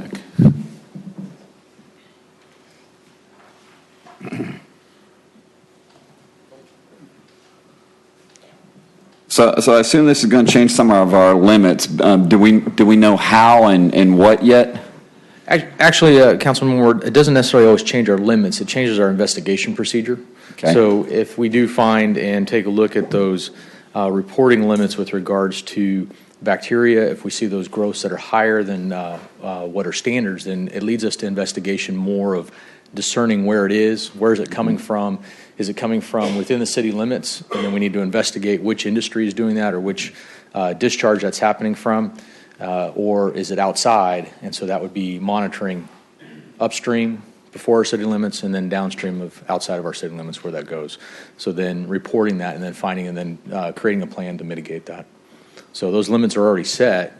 It's just that in our current standard, we don't have to report them at this time. Correct. So with us having to report it, I mean, so that would increase our limits or lower our limits? They're a goal to meet and they're a goal to try and attain and find and research. That's what it is. Okay. Okay, so then my other one was under the same area. So, and this is just me not knowing for sure, and with us not having too many industry-type businesses here, but we're getting there. Is there a fee to use the POTW for these industrial facilities? Do we charge any kind of fee? And if not, would we, going forward with having to have some additional limits and permitting and investigation and sampling and the cost of the sampling? All those things would be considered as we move forward if they're necessary. A lot of it's set up currently right now is going to be for monitoring to determine what that course and what that next action would be. If we go into that next level, or level 4 is what it is of the phase 2 plan, then we have to start taking a look at all those. But first it's investigation. It's always that way, and then hopefully we can work together with that property owner or that industry if that's necessary to attain that. Currently most of our tributaries and watershed areas are already high levels of bacteria is usually the culprit on that, and so therefore trying to mitigate that is also dealing with naturally occurring background levels as well. Because they're open ditches. Well, they're open ditches, and you have wildlife, and then you also have a lot of those. So my last question for you was, what specific bacteria is this going to put us into on a limit? Is it the enterococci or it's fecal coliform? Or? It's the fecal coliform E. coli. Okay. It was what there is in the background. Okay, I'll yield to somebody else because I have some other questions, but I'll. With respect to budgeting, there's a lot of things that we can push on the development community that will help us. And at some point, once we hit the threshold of 100,000, we're required to establish some BMPs. Have we looked at, or where are we on looking at preemptively requiring that, maybe for a threshold of any development or redevelopment over an acre, requiring them to put in some sort of BMP that would do 90% of 90%, which is, I guess, that's kind of the lead requirement, but at least get us, to 90% of total suspended solids captured, to try and reduce, as new development come in, reduce their impacts, and then as redevelopment happens throughout the city, retroactively get them to put in inlet baskets, put in stormwater, storm troopers, things of that nature. Are we looking at any programs like that would have a budgetary consequence on the city? We have not at this time. We will put it on our notes to start taking a look at. As you know, is that our population for this program is only based on the census data. So 2010 census data, which kept us under that. So therefore, that falls us in those regulations. To be proactive in that, there's always good things to look at that and to start taking a look at that for when we hit 2020 for the next population. Yes. But we haven't gotten any feedback since our 5-year report period will span that census. We haven't gotten any feedback as to whether they want us to be preemptive about it prior to the census, since obviously more than likely we'll we'll have census data that carries us way over that threshold, or they'll react to it in 2023 and tell us, okay, now you're over. So so long as we're not caught flat-footed for something that doesn't have a budgetary consequence to us and reaches out to the development community and say, we want you to be good partners, as the city of Houston and Harris County is required to do. I think that is a good measure to lessen the impact later on. If we've got all this new development that's coming in and we've already put them in the mode of treat your stormwater before it's released, that's less of what we have to mitigate for in the future. And I'm not saying roll it out immediately, but budgetarily, it helps us not for this fiscal year, but in future fiscal years, so that we don't have as much of a mess to clean up. So what you're asking for is something like a wastewater quality service agreement between that sender and us? I would say more like what the city of Houston and Harris County has, where as a condition of development, they have to submit a stormwater quality plan with a BMP in place, inlet baskets, storm troopers, things of that nature, that treats the water before it's released, and as either a plating condition or some sort of dedicatory instrument for the property, they're required to maintain that. The only thing, eventually we'll have to staff up to have somebody who manages that completely, but if we roll it out slowly, we can deal with it existing staff until we generate such revenue, maybe through a program, through an impact fee or something like that, that could fund the staff level. But on-site, in the responsibility of the developer for them to install and maintain and report that those things are happening. So I know City of Houston's behind, maybe Dallas or some of the other cities that are more preemptive about it. Don't go so far as Austin, but maybe Dallas is probably a good example. Again, it's something we can do. Doesn't add too much of a tick to our budget at all, but it could save us money long term, less to clean up. And I'm particularly in the areas where we may see more industrial development. Yeah. And making sure that those guys aren't releasing anything that doesn't belong on our stormwater. Okay. Thank you, sir, for your comment. I appreciate it. So the paper, there's a lot of conditional language about if we have to move up to a level 4 permit. Do you suspect that we might not have to, or is it just based on the hard and fact 100,000 population, or think that could change? What are your... We leave that up to the federal government every time of what that will change, if that changes. But those are Clean Water Act rules, if I remember correctly, and they're set up that way back when it was developed and pursuant to the update from going from a phase 1 and then establishing a phase 2 category for those that were part of that original phase 1 program. With the phase 2 and the levels, they're set hard fast on population unless the feds decide to change that. Okay. So. Right now, we're in compliance with our program, and we're meeting all those requirements. To answer Councilman Perez on that, is that we meet those requirements is what we're reported to today. Should those change in the next 5-year update that we have, then we'll make those changes necessary. We are working with that program administrator to see how we're doing as we do our annual reports. But it's set hard fast right now in population. So our next census will dedicate So it seems like it's probably inevitable that we're going to have to change our permit requirements, right? I mean, it just seems like, we're over 100 and we're going to only increase. Yes, sir. We'll be, it's just when. Okay, all right. When it's authorized. Thank you. Thank you. Good. Next, we had a backgrounder on our sidewalk and trail master planning. If you do look at the citizen surveys and the usage, these kinds of connections are increasingly important to residents, and being able to get from one place to another, at least have the option. And the trails we have built, along Magnolia stands out, very popular. We stand a better chance of getting outside funds if we have a plan. And we'll be more disciplined about where we set those out.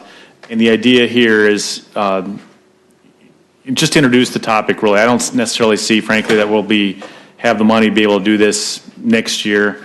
But maybe we can flush this out and would like to eventually get some sort of a sidewalk trail master plan, connectivity plan, into the system so that we have it for CIPs and budgeting and have some rational basis for where we're going next and what we're doing with these, so.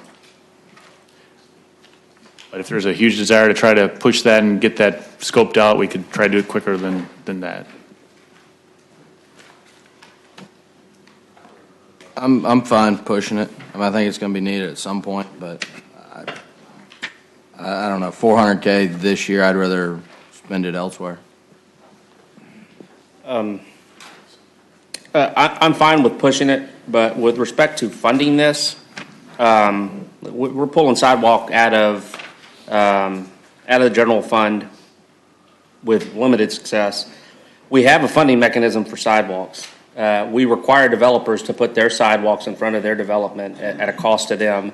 We have a program, payment in lieu of, for certain conditions for which they aren't required to put the sidewalk in, but they must pay a fee to us, and we use that money to put sidewalk somewhere else or escrow it to put a sidewalk on that road when the conditions are more favorable. I don't see why we don't expand the payment in lieu of program to where we can offer them, look, you can build your sidewalk by with your own contractor at $6 or $7 a foot, or you can pay us a fee that's within our cost at, say, $4 or $5 a foot, so it saves them money, and then we take that money, put it into a sidewalk fund, and go in and fill in our gaps. I don't think anybody would object to that, but this program of building sidewalks in front of development in piece by piece in the hopes that someday it'll fill in just doesn't work. And you can see throughout the Houston area where that just doesn't work. The development is too unpredictable. They span too much time in between them connecting. If we could use that money and go out and fill in areas where we have gaps, as opposed to continuing to build sidewalks to create more gaps, I think it's a more responsible way of us utilizing that fund. And I think I would feel confident the development community would rather save the money and not have to build the sidewalk in front of theirs and help us fund where we need it in other areas. Why would they be willing to pay more money to us to build the sidewalk opposed to building? Less. Okay. So you get a contractor who's going to go out and build 300 linear foot of curvilinear sidewalk. It's a small volume of concrete. You're going to be spending in the $6 or $7 a foot range for 4.5-inch reinforced concrete. But we buy it in much greater volume, therefore our cost is much less. So save them money by saying you're going to be responsible for building sidewalk at that much linear footage, which is a program we already have in place for people who have roadside ditches where they can't put sidewalk, or we have a roadway that's about to get rebuilt, so it would make no sense for them to build the sidewalk for us to tear it out within months. The program's already in place. Just expand it to use it as a funding mechanism so we can fill in some of these gaps. Looking at this, I don't have a problem pushing it either. What I would like to see, because we're talking about new sidewalks, we're talking about gaps, the complaints we get are sidewalk repairs. So as we add to that inventory, we're adding to an inventory we already know we can't maintain. I just want to make sure we're also looking at what it's going to cost to maintain this moving forward, and we try to move those numbers back where when we get a call and we have a major sidewalk issue, we have the funds to do that. So if we can have that as part of this plan, or not part of this plan, because I understand they're two separate things, but I would like to see the maintenance aspect of this when we do look at this. If I'm even still sitting up here, if we push it, y'all won't have to listen to me anymore. Well, I think in that, we need to strengthen some of our details and be more proactive about where we have sidewalk programs, where our sidewalk interacts with manholes, to make sure that the contractor doesn't grout the manhole and then the next contractor comes in and pours the sidewalk around the grout only for it to last about 6 months before it's all ripped to shreds. Where we have sidewalk that abuts curb, particularly on Berry Rose, it abuts curb but was never tied in, and now you have sidewalk that's shifted all over the place, or it never ties into the curb inlet and it shifts independently. We need to think through some of our details. Some of that stuff you just have to. You don't know the problem exists until you see it. But We know that the problem exists, so we have standard details for our public sidewalks. Think through how we're making those interactions so we can reduce the amount of sidewalk maintenance we have in the future.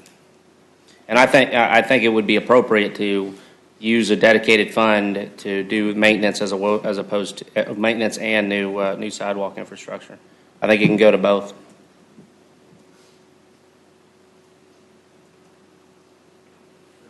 Good. Touched on this earlier, but we're, I want to say desperately, but really need to think about and dedicate resources, not just talk about the facilities maintenance and having plans for that. And so this item, we got the roof assessments going on, but really need a larger plan. Our facilities management team needs that to know, have a schedule of where they should be and what we're working on, and then likewise, some for budgetary purposes. So it is a big chunk of money to undertake that. I mean, the city's got so many buildings and facilities, but at least wanted to flag that and prime, if we can fit this in, really like to try to encourage consideration of that in the next budget. Did we skip through the master drainage plan? Intersection. And the intersection update? Do you want to talk about, do you want me to go? Okay, I'll keep in order. The master drainage plan was up next.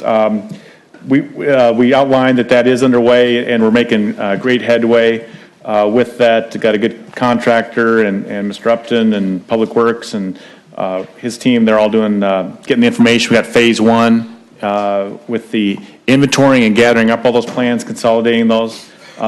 So when it comes to the master drainage plan, is there any questions about the remainder part of this process that's coming and you'll be seeing up here? So this will be in the fiscal 18 budget? I believe we've got phase two in this budget. Is that right, Trent or Robert? Councilman Carbone, yes, you'll be seeing the phase two portion of this project coming to council first meeting in March. It'll be about March 20th. We're finishing up negotiations with Half and Associates, but it's also a partnership with BD4 as well. It's a 50-50 split for this project since it encompasses the entire BD4 drainage district and also City of Pearland. So therefore, that's how we partnered this together. But with regards to as we finish through phase two, that'll help us identify projects that'll be enhancements, but those will be set up for FY19. We're talking about 8 to 10 months or so of analysis, of modeling, et cetera, looking at each of the watershed basins that are on your screen behind you and also in front of you. Those will be taking a look at, and we'll set up drainage projects to take a look at for the fiscal year 19 budget timeframe for CIP. Thank you. So each area that we do, we'll have like a forecast, kind of like the CIP. So it'll be like a 5-year or 3-year forecast on what we'd like to try to do at that time period. Yes, sir. It'll give us plans out to help us regionally and help us out with that, and then also affecting FEMA and floodplain maps and try to maximize our benefit for our dollar. Okay. And it would also, how would it be prioritized? Would it be by the greatest need or? Okay. Yes, sir. Greatest need and greatest impact, return on investment. Okay, thank you. I just want to thank staff and DD4. Again, if you look at the past 20, 25 years, what's been done for drainage in Pearland is unbelievable. Areas that, even with the great development we've had, areas that used to flood no longer have problems. And I haven't seen new areas that have problems anywhere close to what we used to experience in some of the old areas. So just simply thank you to both those groups. Yeah, I'd like to echo that. I think it's very important, obviously, anytime you can wake up and you're not a Los Angeles on TV or a city of Houston. It seems like some of these big municipalities, they don't focus on drainage, they focus on other issues, which in my opinion are less important. So, good job.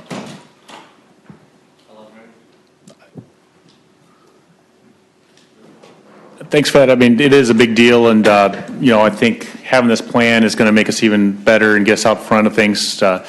Like you said, the headlines that don't happen are the best ones when it comes to this. All right. Next, we want to talk about intersection upgrades. I really think that, widening roads is going to be a part of our life, but we can make some high-impact, lower-cost improvements by making our intersections function better. We've got a little bit of money, and really, in the ideal world, we'd be able to put some more annually into specific intersection upgrades. Just maybe widening a turn lane or some other movement can make a positive impact. So we outline what we've done and where we're at and would like to try to get to, but wanted to highlight that that's really an unmet budgetary need we've got right now. I had one question on that, probably for Robert. We intimate about improving level of service, but do we have a baseline? What level of service baseline we're using? Is it C and above, or D and above? It's if I recall the report, I think it's D. No, C. It's D or C. I'm drawing a blank right now, and I'll get that information for you, sir. But that's set aside in our traffic management plan update that's been developed by CDM Smith for us. Okay. But I do have that, and I'll send that out. So we're focusing wholly on delay, at least not worsening delay, and how we can improve delay. Yes, how we can improve to get the traffic flow pattern. And as you look between both, as you're familiar with as well, is that you can look at widening capacity on the roads themselves, but that takes a lot of time, and that's many, many years over time, whereas we can take a look at intersection improvements and look at timing signals or dual lefts, dual rights, or a dedicated right turn lane and allow traffic to move more freely. That'll help improve the intersection, but then also improves the traffic flow itself. So we're kind of concentrating on that right now as short term, as that was what was dictated through our study that was done recently. And the study included the permissive protectives and what that impact is having on delay. Would that offset or mitigate, particularly like the dual lefts with the permissive protective allowing more time to get through the intersections? Is that offsetting the need for dual lefts? It is in certain areas, but you don't want to have a permissive left on a dual left turn. Yes. I'd rather not have a dual if we can avoid it because of the actions associated with it. So right. If a permissive protective, which is cheaper to put up a light that flashes, if we're seeing that that's effective in giving us a reduction in response time, I guess that's my question. Are we seeing that's effective in giving us an improvement in in the delay and an improvement in the level of service so much that it would offset the need for an additional lane? We are actually, to answer your question, those permissive lefts have only been in for about a year now, and so we are just in the process of gathering data over the next month to evaluate the effectiveness of that permissive left in the areas that we've done in comparison to the time period behind it before we had that. That'll help us also weigh what you're asking in terms of intersection improvements, if these intersections that are there. But really, these intersections that have been dictated for or asked to be improved based on our report are due strictly to volume, and double lefts or permissive lefts don't make that happen. So these are solely these top 18 intersections that are far enough out there that can't be done. Robert, we don't really have so much of a traffic congestion problem as a intersection problem, really, and you're addressing some of these. There are a number of them, like the one at Pearland Parkway at McHard Road, the circle there. That's beginning to be an issue where it needs to probably have another lane so that they could continue instead of everybody stopping and dodging each other. And 518 heading west, when I came out on Business Center Drive, and of course there's a box there, of course, which is good, but there's no other alternative. And of course, that'll be cured to some degree when we do the underpass on 288. So that may be cured, but there's several others of those type that by addressing these, we're working through them, is what I'm saying. And a lot of them I do run west where the Kmart out there, the Walmart coming off of exiting out of the parking lot onto 518 at the intersection and blocking there. So there's a lot of intersection coming off of the business centers where maybe there could be some work on those too. I know you're doing it, and I guess what I'm doing is complimenting you for it, for addressing the intersection and trying to get the lights where they synchronize a little better where they move traffic instead of backing it up. So we're making some good progress on that. You can see where you make these changes, that the traffic impact, the impact is not as bad as it was before. Thank you, sir. Is there any way that we can work with Harris County and try to do something on Pearland Parkway going northbound onto the tollway? That area backs up a lot. If we could have maybe some double turn lanes there, I don't know what the feasibility is working with them, but if it's at all possible, because it's really backed up on Pearland Parkway. It's City of Houston. Okay, City of Houston, Harris County, City of whoever. Houston, and we've had conversations with them, but it's probably time to visit it again with them. Okay. In the past, they've been Yeah, I know. less than Less than wanting helpful. to come out there and do a Yeah, whole lot. less of than things. helpful, but They've worked on some of the timing and some of the striping with us, but with the way things have changed out there, it's probably time to talk to them okay. again. Yeah, if we can request to try to do something. Thank you. You bet. You know Richard Smith? We'll visit with him. I visited with him. I think he's well aware of it. I just kind of want to echo what the mayor said. Thank y'all for what y'all have done. The left turn flashing arrows have been wonderful. I love them. I know there's some people that don't like them. You know, one of your major problems has been highlighted just now is everybody's trying to get into another city and trying to deal with other municipalities that don't quite put the priority on our drivers that we do is a big issue for y'all.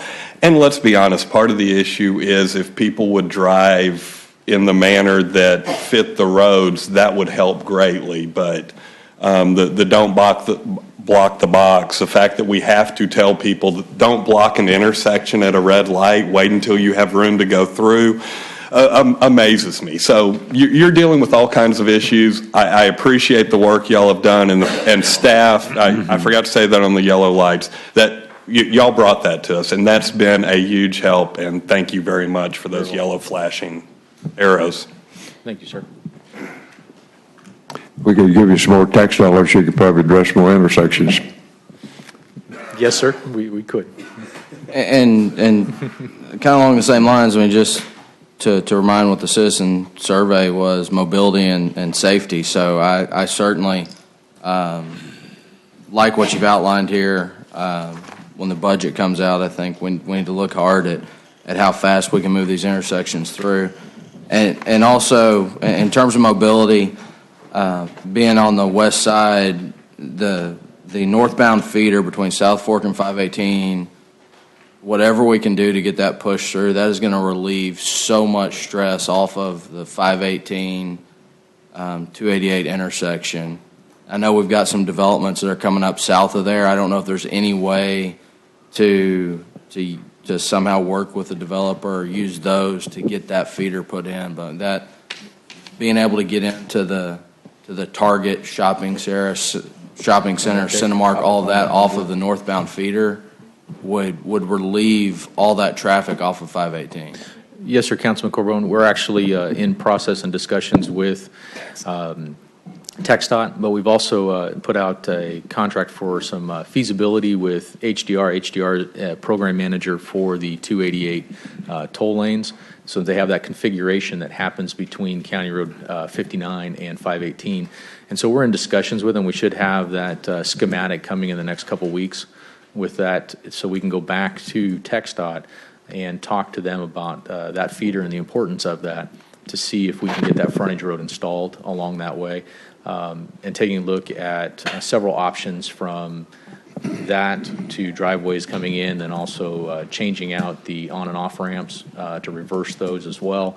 Those are all options we're looking at, but needed to have a schematic so we can sit down and actually take a look at it. But it's in discussion as trying to figure out if we can move that up, maybe possibly even taking a look at a tip funded or through HGAC as well. And we're doing a lot of moving parts, but we've got to come with something to show them what we're looking at.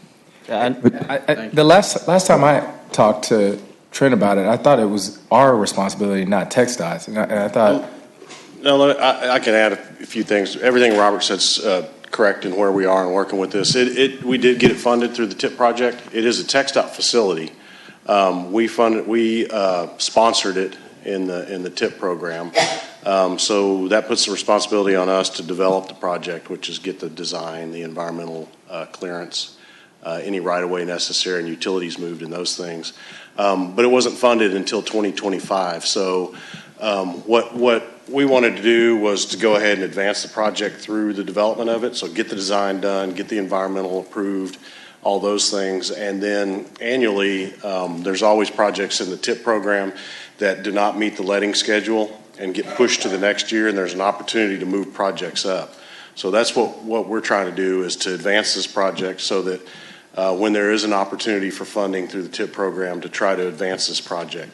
So it was a little bit off of TxDOT's radar at this point because of where it got scheduled in the TIP. However, we did sit down with them and talk to them about advancing the projects. They had a number of items they wanted to be addressed before they wanted to move forward with us on the project. And those are the things that HDR and the report they're putting together takes a look at.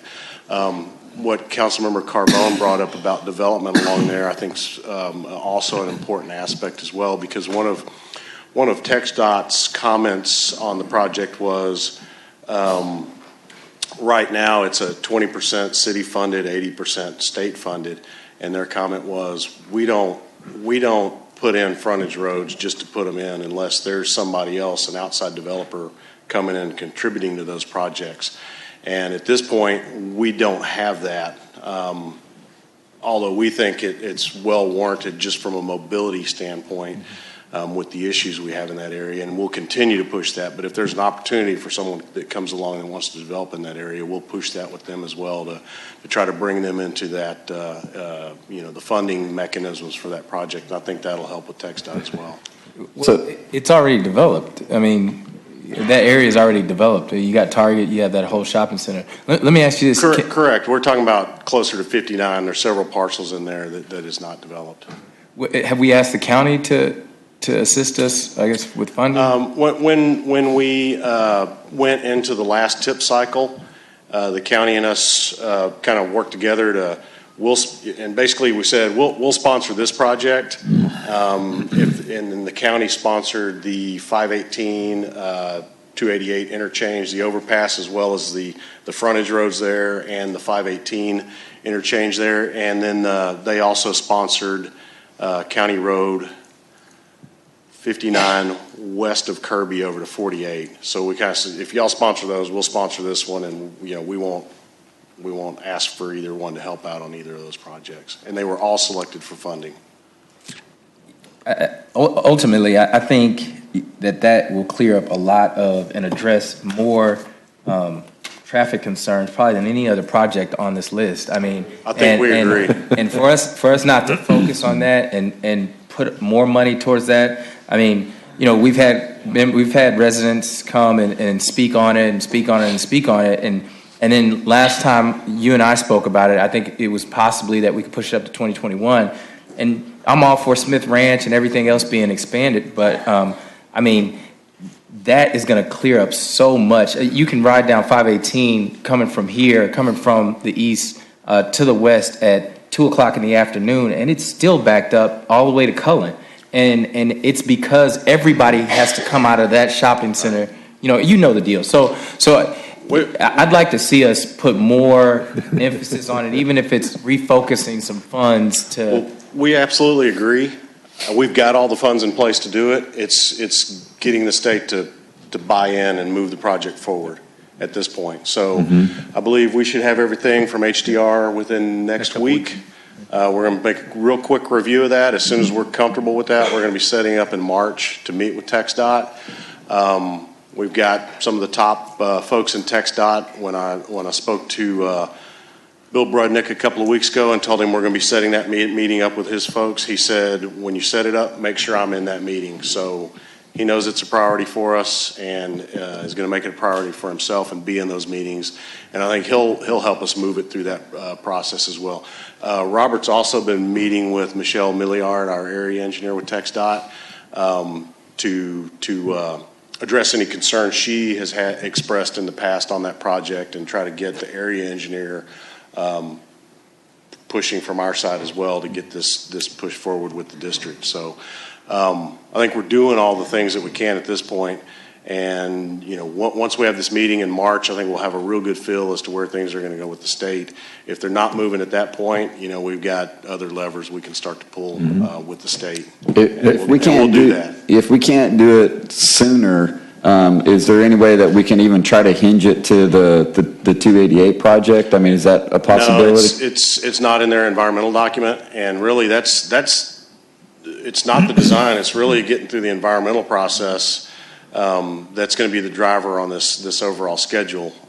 You know, that's preventing it. You know, if we had you know, nothing to go through with the state and no environmental process through the state and the federal government, we could probably turn this thing around and do a design in 9 months, maybe even faster if we fast tracked it and spent the money to do that, and build it in you know, another 9 to 12 months after that. But we're going to have probably at least 12 to 18 months getting through the environmental process with the state at a minimum before we could start construction, if we had the agreements in place today with the state to start the project, and we don't have that. Now, Derek, you and I are going to have more concern about 518 when we do the 288 underpass, and TxDOT decided they're going to concrete 518 from 35 out to the 288. And that's going to really be an interesting time frame when they do the construction, where we have all the intersections. And right now it's going to be a happy time. I think it's going to be more or less than happy time during that period. So. And on both those, to beat another dead horse that hadn't been brought up, if we could get the county to do something with the speed limit on Magnolia, and people would actually use Magnolia as it's designed to get down there, and then you can cut up the back roads to get to Target and get to those areas. But you know, the county keeping that speed limit on a 4-lane divided road with no houses that front it at 30 miles an hour, I'm sorry, is just ridiculous. I think, one, I want to commend staff because it is deceptively, extraordinarily complex, and deceptively so because of all of the inner workings. It's not in our city limits. It's in TxDOT's right of way. Just to highlight a couple of things. Regardless of funding, the environmental process is required because it's TxDOT right of way. So even if we fully funded it today, we couldn't get through the environmental process any quicker because it's TxDOT's roadway and they require it. A couple of things that I want to make sure that we're out ahead of, and Trent, I know you and I have talked about this before, so I apologize if I'm repeating something that y'all have already incorporated. We absolutely 100% need to get ahead of the access rights on that as soon as we get the design. It is pointless to build that road if we can't connect a driveway to it. Trent, I know you and I have talked about trying to alleviate the access rights. It's a hope. It's more of a dream because it probably won't happen. But at very least, if we build that road, if we can incorporate in the permitting process the release of the access rights so that we can get driveways through there at the minimum spacing, which would be 425, as opposed to having each individual development in there have to apply for a driveway at a year-long clip at a time, that roadway is going to be completely ineffective. So either getting those driveways incorporated with the road or getting the access rights removed for that stretch is absolutely should be the highest priority on that project. Again, I apologize if y'all are already aware of that, but I want to make sure that that's done. Sure, and that's our initial conversations with TxDOT. We did include a discussion on the driveways as well as the access rights, and I guess their question and their approach was more from a standpoint of, nobody's going to get a driveway. And we said, well, we'd like to work through that process as this project is developed and have them at the proper spacing, even if there's multiple properties sharing driveways as we typically do with our cross-access easements. But to get that agreement from TxDOT up front and in place as we develop this project so that those developments aren't fighting that, and we're not dealing with that as it moves forward. We want to make that basically conditional upon moving the project forward. From a budgetary standpoint, are we looking at what it would require to purchase the rights? Have we looked at the evaluation yet at all, or we got to wait till after the design? We haven't. Have they offered that as an option? They haven't offered that. I know typically when you're dealing with TxDOT and property rights, you've got to go get an appraisal, and then they review it, and you kind of go through that process. And I just don't know how they would value access rights versus real estate value. If it's anything like JCPenney, it's very, very terribly, because they got their own appraiser to tell them it's of zero value, and then rejected it. And I can't remember what the compromise was, but I think the developer eventually had to pay something. But I know that that's always a point of contention when releasing the access rights is its valuation. Right, and not just the undeveloped properties that we've talked to them about. We've talked to them about the existing development with the Target and the movie theater and all that areas that we would want at a minimum one, probably two points of access over there, because really that's the heart of this project is to get that development out on this frontage road instead of coming out that signal on at County Road 94 and 518.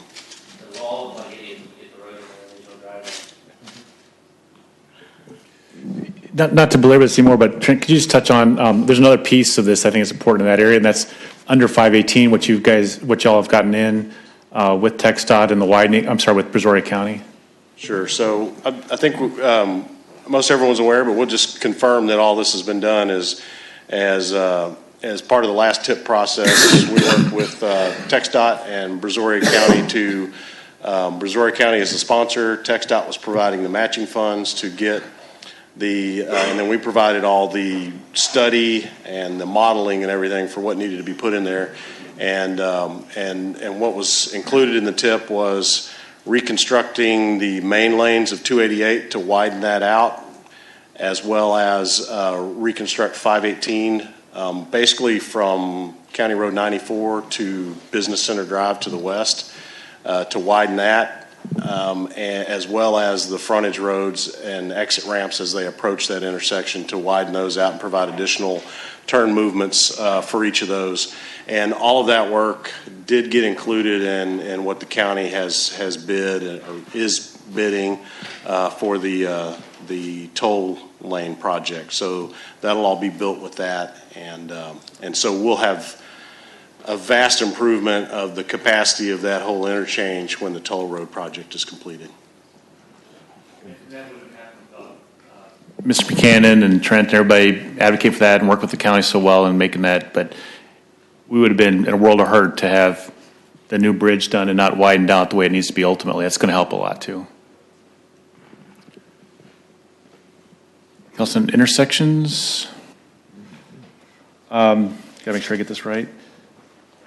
So now the facilities condition, I touched on this, really hoping we can make some progress to assessing and planning out our facility needs so we can budget and manage that properly.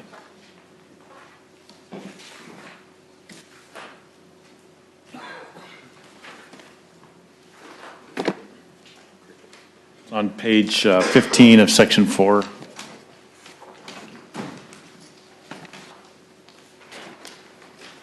A quick question. Do we think that the HVAC issues at the natatorium are a result of them not compensating for that HVAC system having to treat the air with the chlorinated air that's by a pool?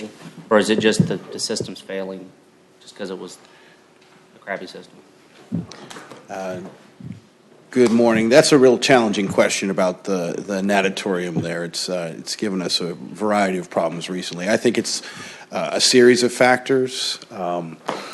Equipment that wasn't perhaps ideally suited to the South Texas environment is a factor. Proximity of the location of the system relative to the chemical room, the operation and maintenance that was provided when the system was commissioned, when the facility was brand new. I think there are a variety of factors that contribute. So it's a challenging question to answer.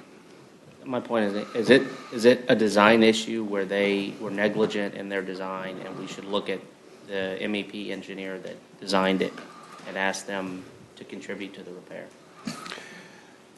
We've looked at that. We've had a couple consultants over the last 2 years come in and work with us, and there's no clear smoking gun, so to speak, whether it's a flawed design or whether it was flawed materials from the supplier of the equipment, or whether it was the flawed operation and maintenance of such equipment. So it's been assessed. Just add on a little bit. The equipment is designed for indoor natatoriums. I think Mike did bring up the question of whether or not it's fully suited for our environmental conditions was one of the questions. But I think we've fully vetted through whether or not we have anybody to go after at this point, and it's just there's not that clear-cut means of pursuing anybody for the difficulties we've had to deal with there. We will endeavor to squeeze us into the budgets and planning for that and get us assessment. So if I could just speak a little bit, and this kind of goes back to the preventative maintenance plan. I don't have an issue with doing a preventive maintenance plan, but if we're going to do that, we have a lot of buildings that are going to be new. So, I mean, are we going to phase these in right away, or can we do something that's going to phase these newer buildings in? I mean, like some of the fire stations are fairly new. I can't imagine them having a lot of issues right off. Can we phase that in opposed to just lumping everything together and putting it in at one time? Yes, I think so. I think the focus would be on the facilities we've had for some time, and the assessment portion of it would really be focused on that. Of course, we would want to make sure on the newer facilities that, our preventative maintenance and our scheduled equipment replacement and things like that are included in that. But I don't know that we'd have to, have anyone go out and fully assess exactly, what the condition of those in. I think we can assume for the most part that those are new, and they can provide the preventative maintenance and the equipment replacement program from there. Any thoughts on that, Mike? I think to add a bit, to give you a measure of assurance, the facilities management team is now working more closely with the designers, the suppliers of the equipment, as well as the engineering and projects team who provide the deliverable building itself, to make sure that the delivery and commissioning process now includes an extremely detailed plan for the operation and maintenance. So it begins at the commissioning, sort of when the keys are handed over, so to speak, and it develops that thorough plan so that that whole group, that family, is all on the same page about what is the appropriate level of maintenance here, what is the appropriate detail associated with that. So I think we're headed in the right direction in that regard. Yeah. And I would just like to add, I want to make sure, along with this study, we look at what funding's needed for manpower, contracts, whatever, to make sure we're doing that PM work on those buildings.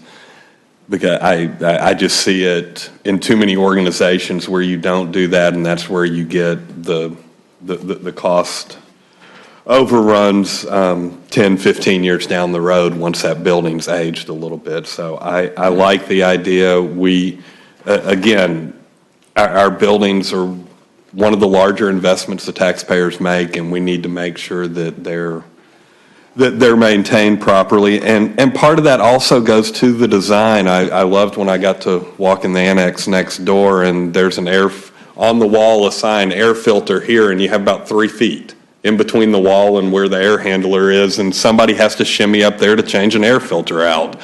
So those items make it where maybe, I'm not saying it doesn't, but maybe that air filter doesn't get changed quite as often as others do. I know in my house it wouldn't. So, I understand the challenges y'all have and know that I support what we need to do to make sure we have a PM program that also helps this study moving forward.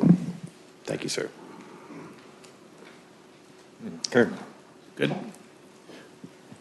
Next one's been a topic of discussion for years, and that is trying to get atop and make regular, substantive, appropriate investments in our infrastructure maintenance. And this is inclusive of the streets and sidewalks, and then also our enterprise funds, all of that system. So, something we've talked about, we've tried, and we've made some progress, but I think we all made the point and understand that if we can make regular maintenance investments, it's going to save us overall from reconstruction kind of costs. So we started out that study several years ago, kept that upgraded, and the results are, we've made some progress in trying to avoid future costs.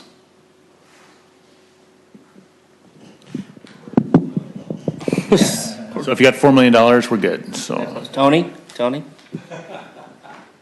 A couple of things on this. One of the reasons we have so many failing streets is that, in my opinion, is that the asphalt cross sections just don't work here, particularly abutted near a roadside ditch. They just fail at the road edges as the soil pushes out. And we continue to overlay, and I completely understand and appreciate why we overlay. But no matter what we do, even if we repair base, band-aiding it, this may be too dramatic a change, but moving away from funding overlays and using that money to replace more streets with concrete curb and gutter, I think would, one, prevent people from thinking that we just keep band-aiding their street, because we do, and get us more into a longer sustainable roadway system. I know our PCI is arbitrarily high because of the infrastructure that was recently built primarily on the west side of town.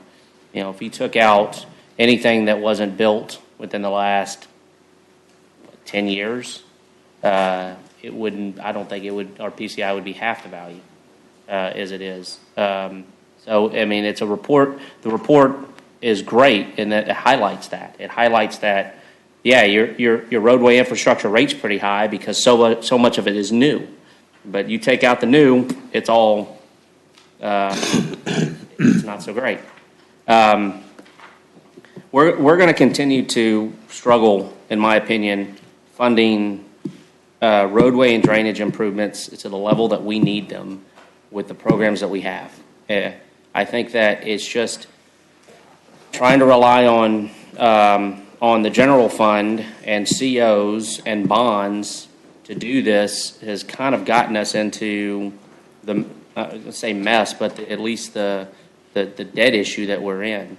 And there are alternative programs that I think we could at least look into. I'm not saying we should implement them, but at least look into to try and help alleviate the burden of the general fund trying to fix the roads and the drainage. We've already done this with water and sewer. We already realize that water and sewer is such a high priority that we need an enterprise fund for it. We collect money that is solely dedicated to water and sewer. It's based on the use of water and sewer, and it can be used only for water and sewer programs. City of Houston adopted the Rebuild Houston program, Prop 7, I believe, from 4 or 5 years ago, and other cities have done this, where they create an enterprise fund for road and drainage. And everybody in the city uses those utilities, the same with water and sewer.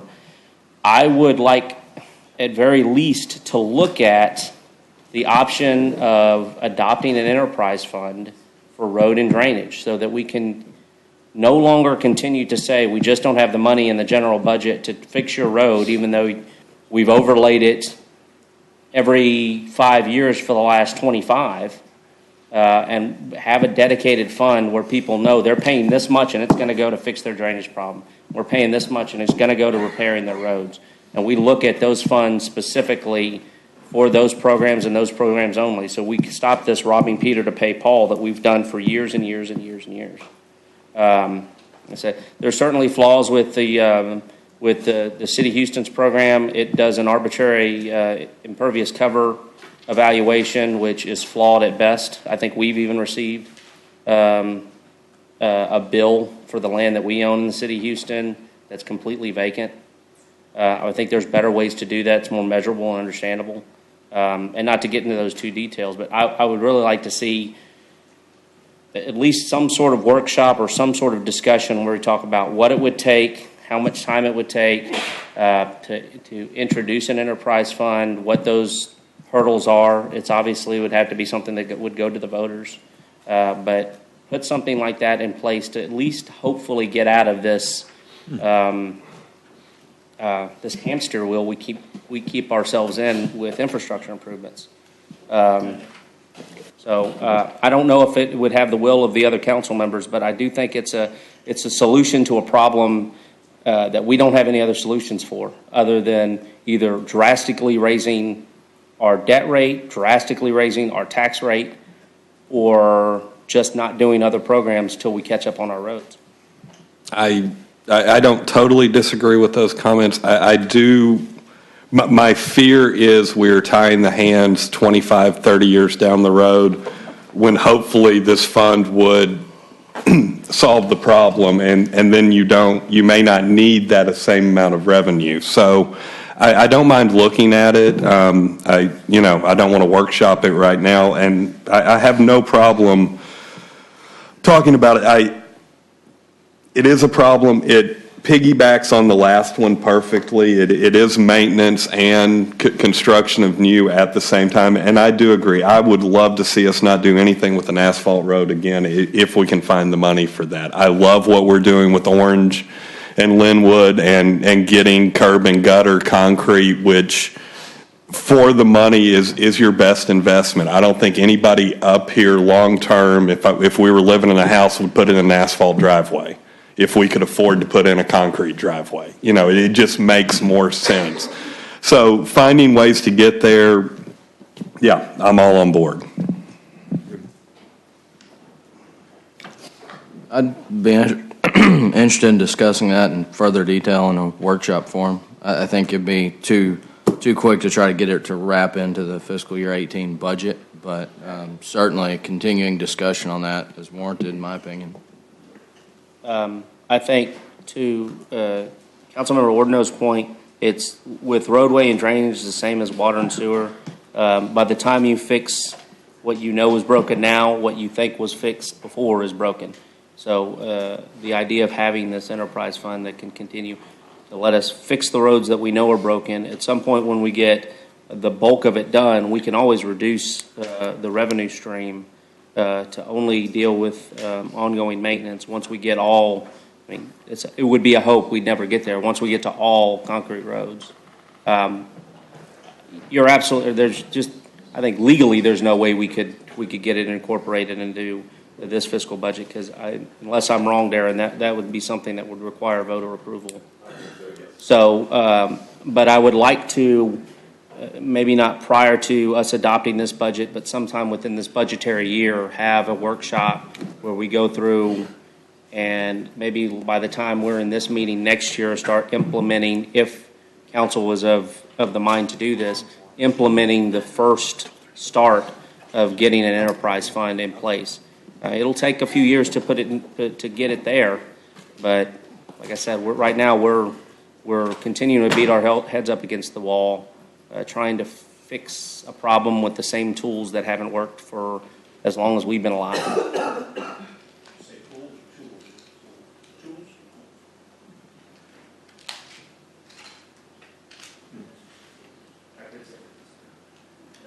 there anything else on this one, infrastructure?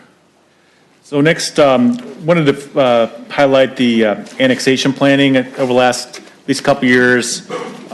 Endeavor to plan out and prioritize different areas of the city that were ripe for annexation consideration, trying to get out front of issues as best we can. We are very close to bringing you a set that we talked about in this budget. And it's going to hopefully bring us down primarily in the southwest piece of town to touch Lake Savannah, incorporate our new surface water treatment plant, and then a couple of little pickup areas to clean up. But we also wanted to make sure we're checking signals on the next round, and there's a table in there to show that was identified in our land use plan. See if there's any different thoughts about that or questions or priorities. Before we continue, could I make a suggestion that maybe we take a break? Like Totally what you want. I just 5 minutes or yep, so. 5 minutes. We got two About left, halfway and then through the the- staffing. Yeah, Yeah. We got 5 minutes. that agree with that, buddy? Okay. It's 11 o'clock. We'll take a 5-minute break.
Well, that's the answer. I didn't mean that. I know that. That's always the answer. But I think if we could get, if you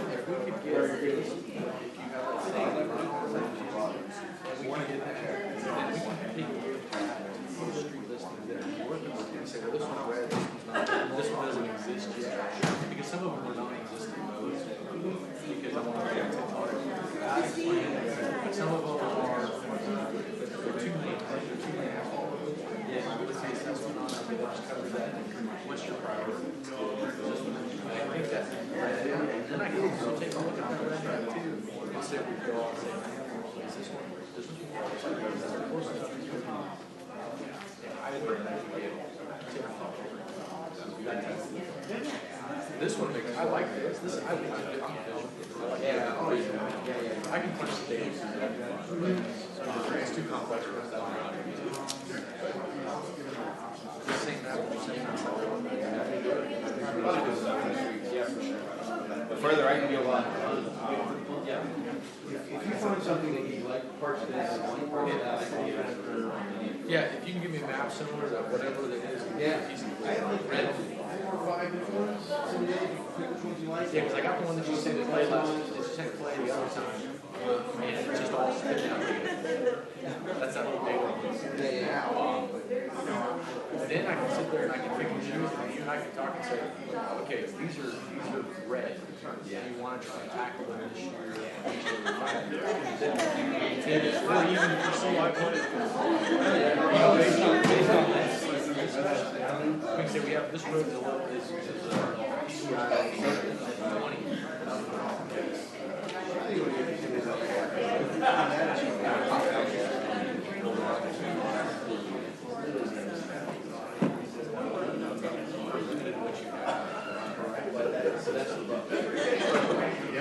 I guess you guys have questions.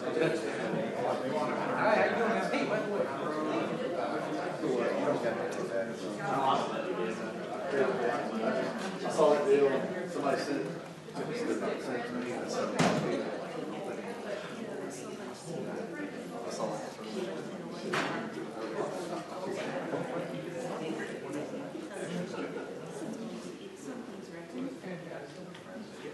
It was a blessing.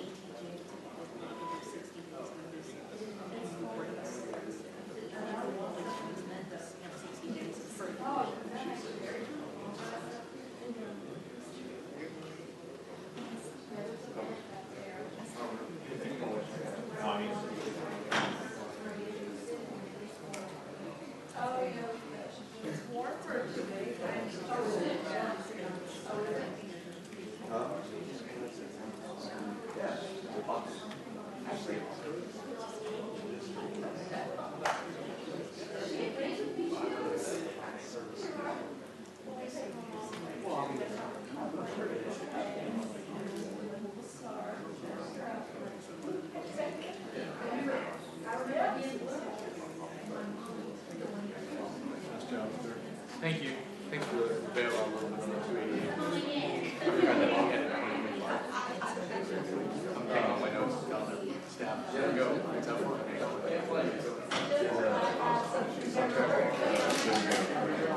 Oh, fantastic.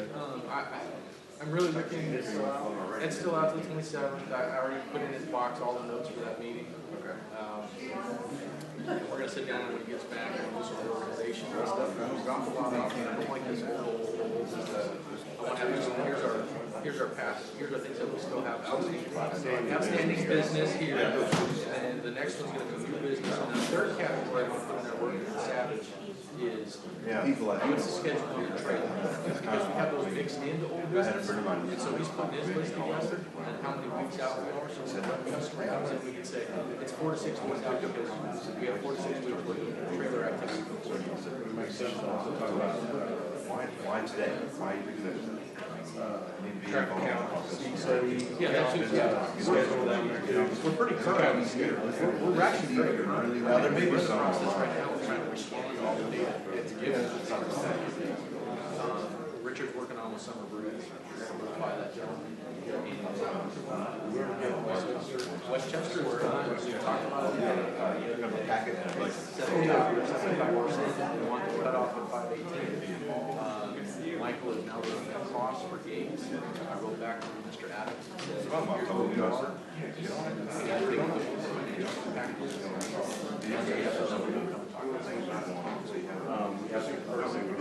the other side of that is something he's looking at different, he's going to look at several different options, swing, slide, whatever. So, they got it when they're sitting up there, they got it. Bigger picture. Somebody call. Everybody's struggling. That phone call, I called back and left them at a voicemail. Haven't heard anything back from him, so I gave the authorization. No, I called him personally. Never heard back from him. So check that out. Okay. Oh, you sent me another one on mid-block crossing. I'm going to respond to that. Yeah, I know. We actually have Mark's representation we want to do for mid-block crossing.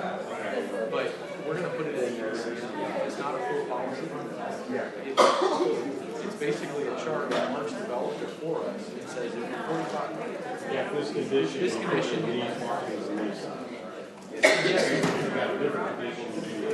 And really, it comes down to a level of service too. If you're less than 9,000 ADT and your speed is this tight, you can consider they're over 100 miles an hour for the ADT and for Mark. That's 40 miles an hour. Yeah, they're there. Yeah, 48. That's what we already said. You just tell me. Well, that's the guy that's calling. Yeah, it is.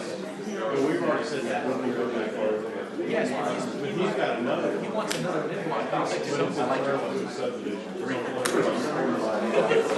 I am making it. So I'll call him and take a look exactly where. I believe that's the one where, the developer, I don't know if we made them do this or they chose to do this, they've got all their amenities here. You've got kind of this loop road that comes around, and all the houses are over here. Oh, yeah. So, but, an underground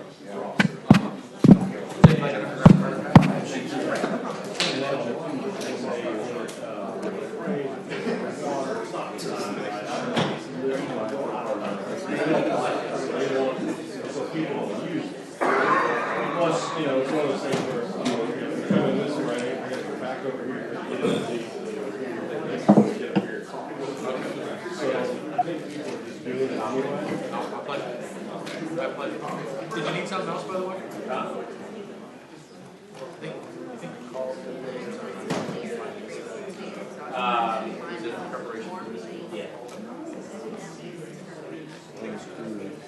One more here. So there, I think there's probably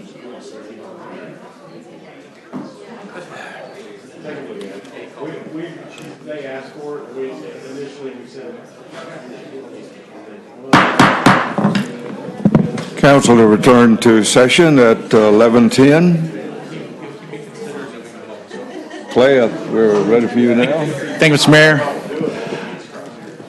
Just getting warmed up again. We do have an ETJ in which the city already provides fire EMS services. We also have plans for some areas for eventual annexation. And then we're trying to get out front to be proactive with other areas that look like they might be developing and want to make sure that they get done, you know, in accordance with the city plans and so forth. So right now we're looking at A, B, and C, I believe. And then there's other priorities beyond that. We also need to look at some point, and this will get into a little bit to the next white paper about some of the MUDs, but some of the MUDs, half of 6 is in the city, most of 2 is in the city. We need to get those lines cleaned up with adjoining cities and make sure those are all square.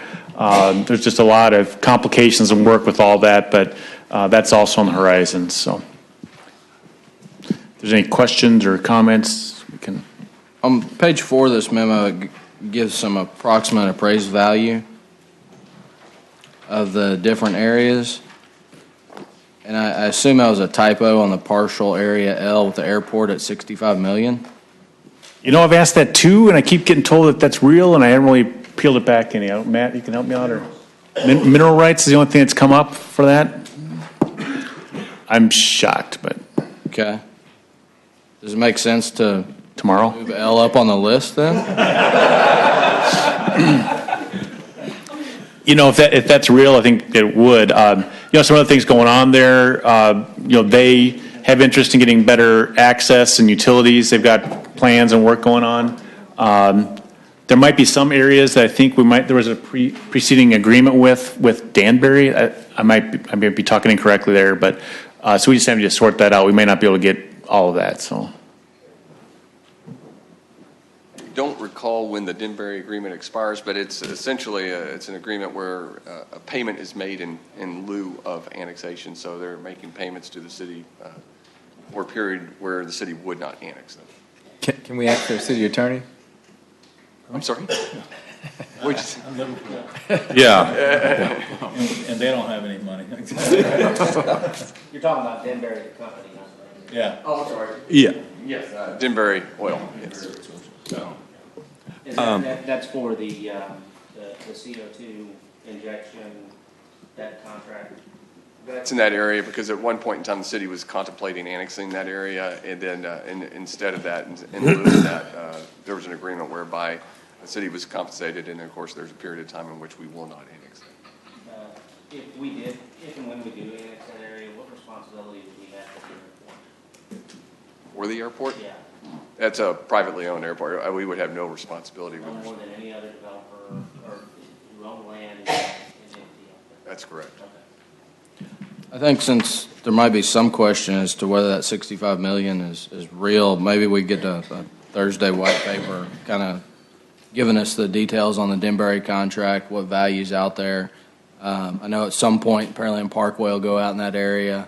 I think there's some developers looking at the airport, so I'd just like to get some more concrete information on what that would look like to see if it does make sense to move that up the list. Sure. And I'd like to look at the opposite side, and especially for me, M, is an area that I just look at and I'm going, why? Why did we ever put that in our ETJ? And especially the part that's in Fort Bend County. I understand at one point there were multiple cities and it was kind of let's just go out there and grab as much ETJ as we can, and there was some fighting, but the barbell was kind of talked about on the two sides of the city and how that affects us. And to me, that lower part in M, and we've seen some of what's wanted to come in there, and for me, it's just not the development I want to see in Pearland. So I'd actually like to look at, do we even want to look at it? And I and N, I can see a little more value out there because of the Beltway, potentially. But I'm also scared, and we'll wait and see what the state legislature does. But again, the state legislature is about to get into that. And if they ever get what some of them want, where the only people that can vote on annexations are the ones that live in the area being annexed, I don't know if we can ever annex anything again. And that really bothers me for the O, the D, the P, even Q, and, those areas where you see city on both sides and pretty much surrounding this ETJ. It's not good for our first responders. It's not good for the residents that see the first responders passing them by and go, why aren't you helping me? I just don't think it's good for anybody involved. So I would like to try to find some way to bring those people into the city. Like I said when we did the last annexation along Bailey Road, they have benefited from the city taxes for a very long time. They drive on the roads that pay for it. They go to restaurants and commercial development that could not develop outside of the city because of the cost of water and sewer and the other infrastructure things we provide that allow for the larger developments. So I would, if at all possible, I would like to find a way to bring those in. Thank you. That'd be a wise move. There's nothing else. I think we have some projects underway now. We also have a couple of mud districts. We have one mud district particularly with elements spread all over the city. And I think trying to select some of them that may be annexable and would be a wise move. One of them has about 14 different locations throughout the city, 12 to 14. And I think we're working on that as we speak now, so it's something we could probably address. The ones that are fragmented, like you described, that are scattered all over, those are already in city muds, and so those are already existing, and those are already in the incorporated limits. Yeah, they're incorporated. Yes, sir. But they're still mud districts, and they still have different special needs and special treatment from us.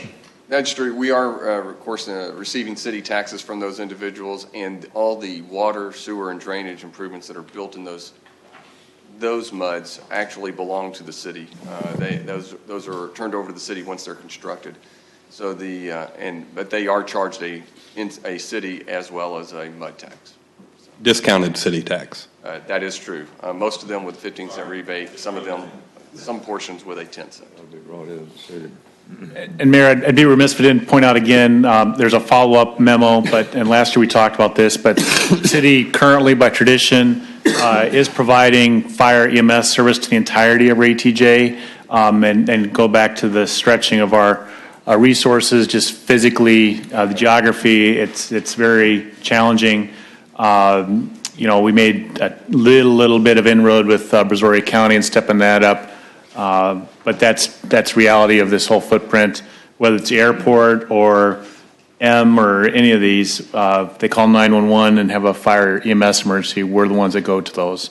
Policing is done by Brazoria County Sheriff's Office, but the rest is on us.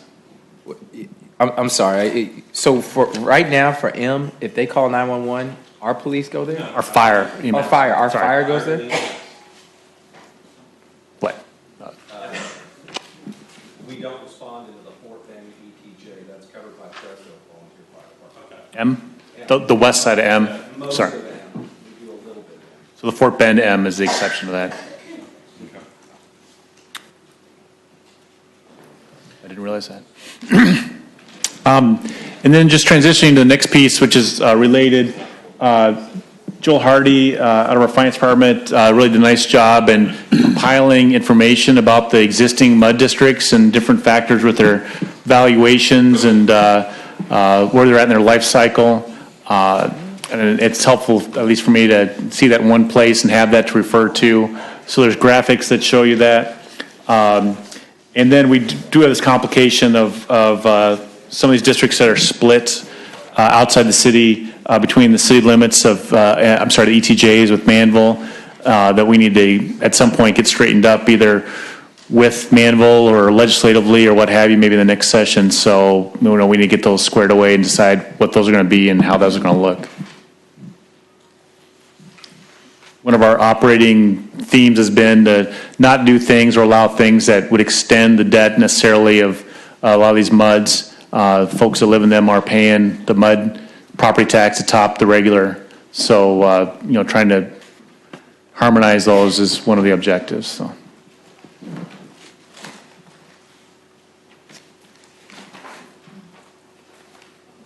Any questions or thoughts or insights?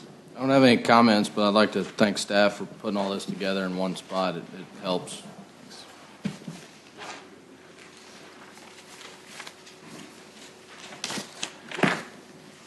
So I think that completes the papers. We got two other sections, though.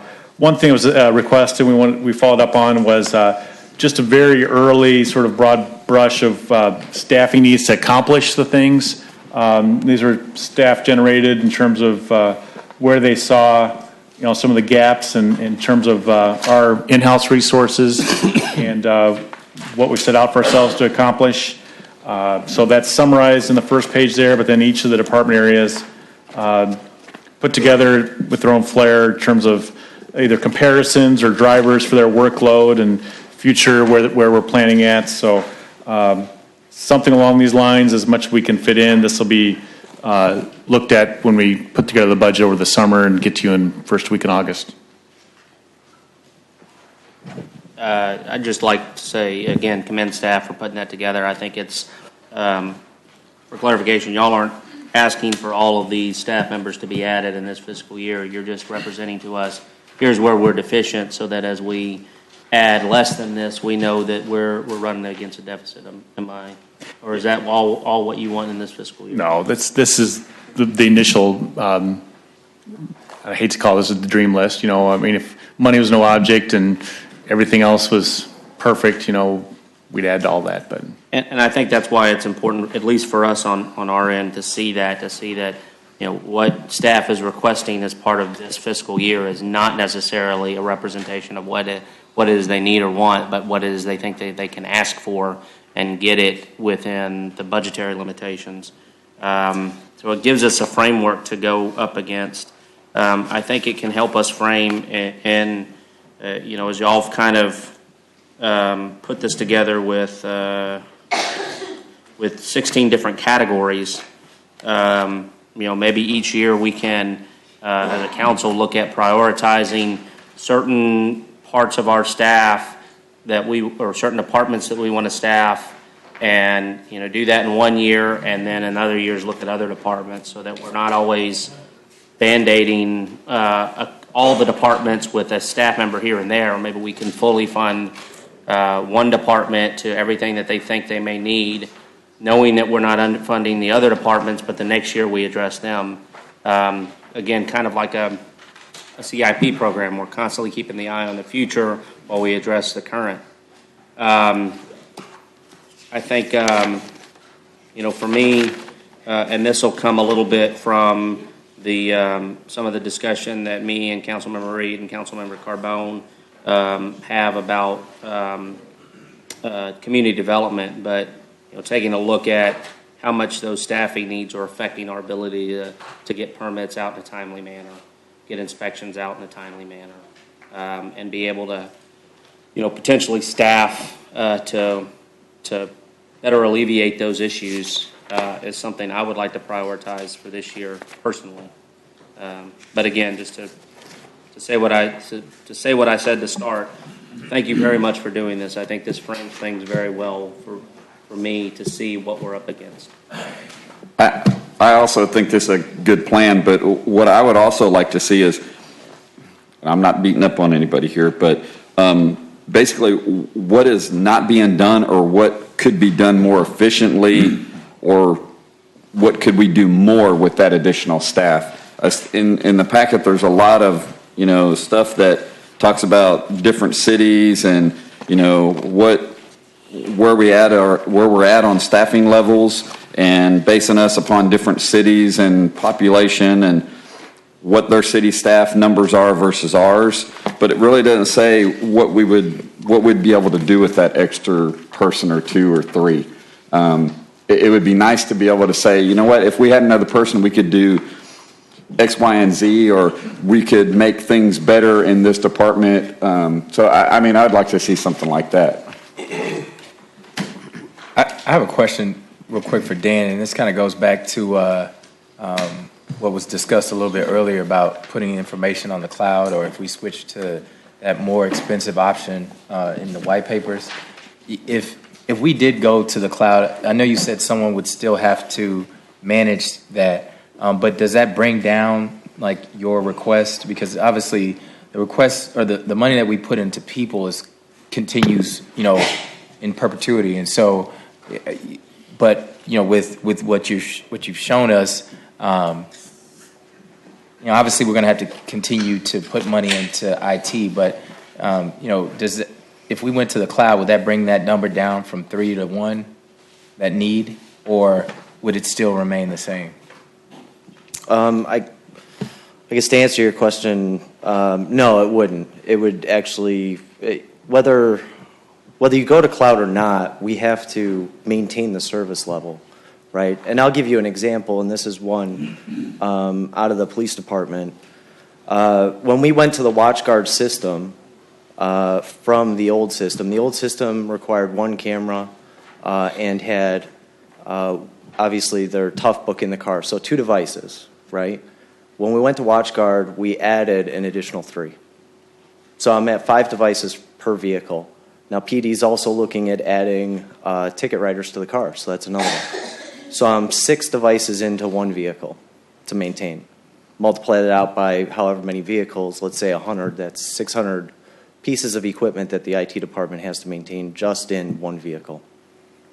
So whether we go to cloud or not, somebody either has to maintain the service contract, keep on the vendor of choice at that point, and then follow up with any issues that happen, right, internally or externally. If we talk about like Microsoft Office, for example, they'll push out the updates that may break things internally. All of our systems are Microsoft Windows based, so even if we took Office out of the mix, all of the server infrastructure that follows suit that has to be on-premise, such as the video system, we'd still have to maintain the connectivity with GIS or any other area. So, thanks. In reality, it's just IT's somewhat understaffed, to be honest. Thank you. Can I get page 16, section 6, page 16 up? And I'm going back to what we started on, and I'm sorry I hadn't looked at this chart in depth before. I just think it's something that I really want to get on the record, because it shows it was meant for finance staffing. It's great information for finance staffing, but it also shows these cohort cities, their population, their general fund, and their CIP. And let's look at actual dollars of revenue they have to spend. And to me, it's just, it really kind of shocked me looking at that and those numbers, and just something I'd like to bring to everybody's attention.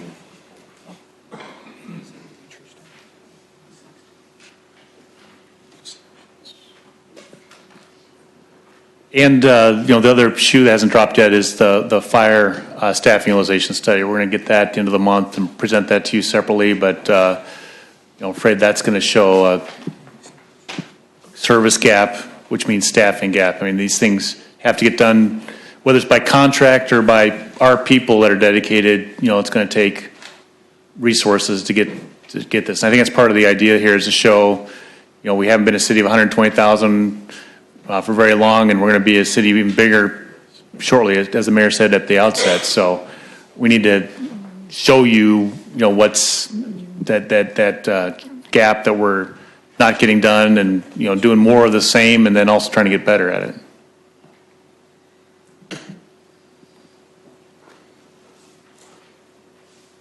Is there any questions on that piece, or? Just the additional piece of info I'd like to see is if we could go back a few years in terms of some of these departments, just so we can see not only are we looking prospectively, but what's happened in the past in terms of staffing. And excellent point. We've been fortunate and thankful that we've been able to add, call it 10 people each budget cycle here, different areas, and I council and everybody should be proud of that we've been able to do as much as we have and keeping that up. So.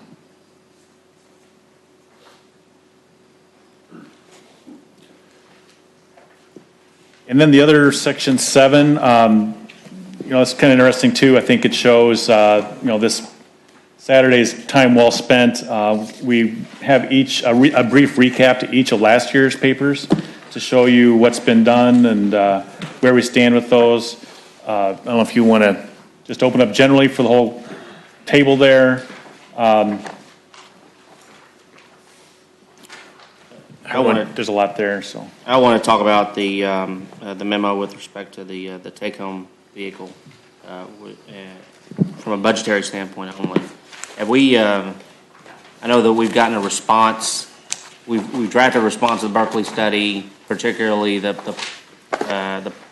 part where we're responding to their recommendations on the take-home vehicle program. Do we have are y'all waiting for feedback from us as far as what we would support, or are y'all going to include something in the budget that is in line with what y'all would hope to do, expanding the take-home vehicle to city limits and ETJ? What is our? I know that's a point of contention with a lot of the police officers. I know that's a budgetary item that we've been concentrating on. So what's the plan as far as proposing that for this budgetary year? Well, the chief's coming up or somebody. Just section 7, page 64. It's got the table, I think, that illustrates that. I thought council had discussed this last year and came up with latest new criteria. Berkshire, when they looked at it, had a little bit different recommendation, and then staff, asked to revisit that again. So, section 7, page 64 is where we're sort of the range of choices, and I think that does a nice job of arraying those and where we're at, and that, I guess that leads into where we're looking for next year's budget, what we might consider. So in answer to your question, lacking any change in guidance, we will continue with the direction that we got last year from council. Can you specify with respect to what's in here? What are you moving forward with? So under the current guidelines, what we are doing is that at the beginning of every fiscal year, 2 officers who work in the patrol division that are the least senior officers that live outside of the ETJ will have their cars brought back into the city. And those cars will then be given to officers that live inside the ETJ, so long as they've got at least 5 years experience with the department. I think we are down to right now 6 officers that live outside of the ETJ that are in the patrol division. One of the things that kind of came out of last year is that the only group of officers that decision impacted were the officers within the patrol division. It did not impact supervisors, officers such as school resource officers, truck enforcement officers, officers that were in special assignments. The other part to that was that at that time, or at this time last year, we had 35 total vehicles in that program, and we were directed to maintain as closely as possible to that number. And so that's what we've been doing. We are currently at 31, but that is actually in part because we do not have 4 more officers who live inside the city limits ETJ right now who have at least 5 years' experience with us in that division. Correct. So I know, obviously, I'm relatively new to this conversation, and reading through the memo, just to be frank, I sense some frustration over the last several years. There's been constant and perpetual movement. Move this policy, change this policy, and I think, if I were on the tail end of that, I'd be a little, I wouldn't say frustrated, but just, we want something to be solidified. I would like, me alone would like to see us have a agenda topic, a workshop where we talk about this specifically so that we can provide you the guidance. If the other council members feel like we're comfortable moving forward with what we have, I feel like personally I'd like to see us expand it. I'd like us to see us go out to the ETJ. I'd like to have more discussion about the specialty assignments. How mandatory is it that we have a K-9 vehicle go home? And if the K-9 vehicle has to go home, does that mean that we can't have anybody who lives outside the city have a K-9? And if there's somebody who has a K-9, do we forbid them from moving outside the city because they have a K-9 vehicle?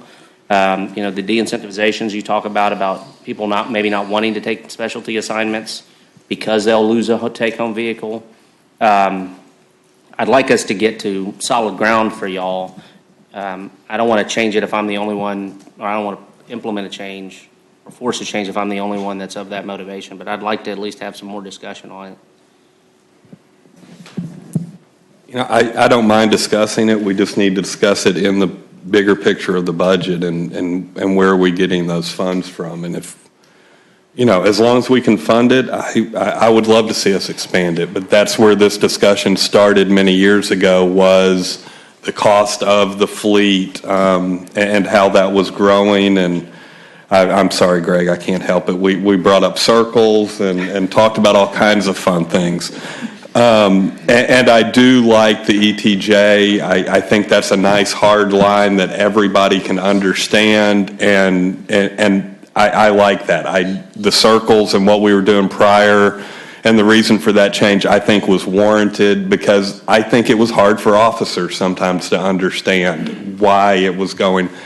So I like the ETJ lines. Now, if we want to look at full, how we're implementing that and how many cars we have, that's fine. But I want to make sure, I don't want to do, and Councilmember Perez has supported the infrastructure needs, but what we had done in the past was we had been removing from there and moving to public safety. And that's something I haven't supported and I won't. And it's not because I don't believe in public safety. It's just I believe we need to fund both. That slide I just brought up there, I think, kind of shows what other cities are doing and how they're gaining revenue to fund both, where we're not. Yeah, I'm a fan of workshopping this. I think we can discuss it further. We do have, $225 set aside in a fund from last budget cycle. So what I don't want to do is end up having this as one of the 10 discussion points at 10 o'clock at night on a budget workshop. Amen. Talking about it beforehand, realizing there's going to be some fiscal constraints, as there is to everything, but let's get a full understanding of where we're at, the options moving forward, so that when we are in budget, we've got a clear direction to go. Yeah, and I think with the K-9 officers, it gets a little tricky because that dog goes home with them. Yeah, exactly. So it's not like they drop off the dog at the station and go home. That dog's with them all the time.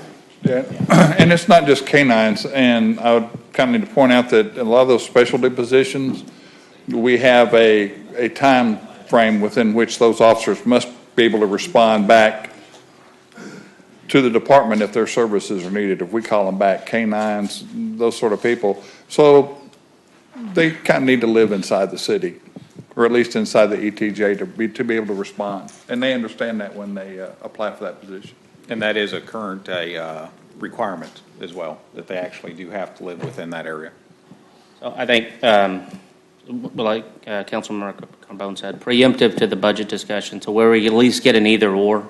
I know I'm a fan of expanding it, but I'm 100% in agreement with Councilman Morno. We can't continue to rob Peter to pay Paul, but we need to be more mindful of what that means before we get into a deep discussion at 10 or 11 o'clock at night when we're all fried and can't make as clear a decision as we want to make. So we could do that preemptively, maybe in the next 2 or 3 months before we get deep into discussion and frame it prior to budget. One other thing that was that was brought to my attention, and just something to consider, maybe we get a Thursday packet memo on this. But let me ask this question first. How many police officers, or how many in the department do we have at 8-hour shifts, and how many do we have at 12-hour shifts? It can be a rough number or a percentage. Rough number, I would say the 12-hour shifts, we are looking at about 90. If we're talking just sworn personnel, we do have jailers and dispatchers who work 12-hour shifts as well. So one of the things that was brought to my attention, and I think it's a fair comment, is that we tend to look at, we have vacation that is set by hours, but people who work an 8-hour day, they get that day off. They don't come to work at all. But the officers that we have that are on 12-hour shifts, if they take 8 hours, there's 4 hours in that day still left, and they have to take it out of that somewhere else, out of another 8-hour shift day, I guess is the better way to say it.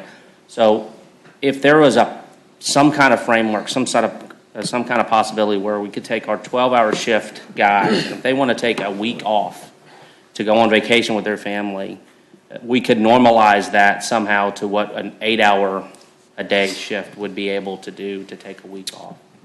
Depending upon which week of their 2-week schedule they take off, they can actually be off more time with actually burning less vacation. So it just kind of depends on which week they schedule off. If they do it strategically, they can. I would say I'm not heavily opinionated about it. It was something that was brought to my attention. I'd like to get some thoughts from senior leadership as to what y'all believe is a good answer, whether what we have is good enough, maybe we can tweak it. Maybe there is some implementation with respect to their planning on vacation to where it can normalize. But it's something I think that we want to make sure that they all get treated fairly. And if I've got to use 12 hours to get a day off and somebody else has to use 8, I think I would feel like I'm not being treated as equally. Because of the amount of shifts I've asked, or the amount of hours I'm asked to work in a day. This brings up a bigger question for me, and I don't understand, and I really don't want to get into a long discussion. We can talk about it when we workshop it.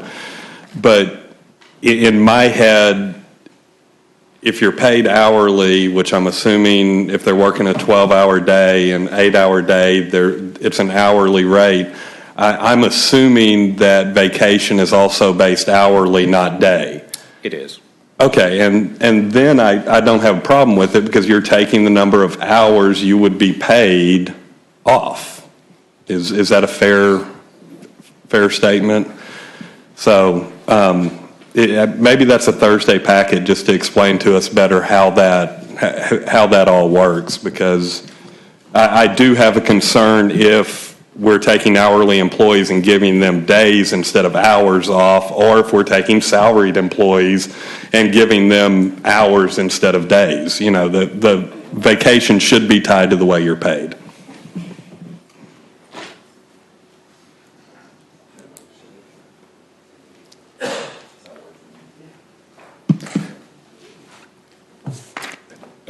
Just generally, thanks for picking up on the take home. That it was one of the things that wanted to bring you the newest thinking or the latest after looking at that again. The only maybe one other thing I'd highlight out here is we've got a fire service in the ETJ update, and that gap, just rough numbers, about $1.5 million that the city's subsidizing, paying for that service in the ETJ. There was 1,173 calls into the ETJ that responded to last year.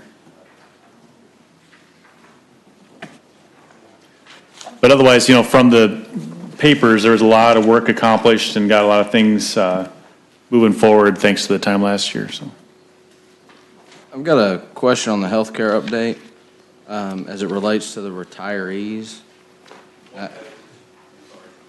Page 18, section 7. Yes, sir. I guess I didn't. Can you explain how the retirees are treated now? Yeah, this came up at the meeting with IPS advisors, and I'm going to lean on Michelle because that was a month ago and I forgot. This came up from IPS, but we've been engaged with IPS for how many years now? I don't know. About 6 years. Okay. So it took them 6 years to stumble upon whatever Michelle's fixing to tell us about?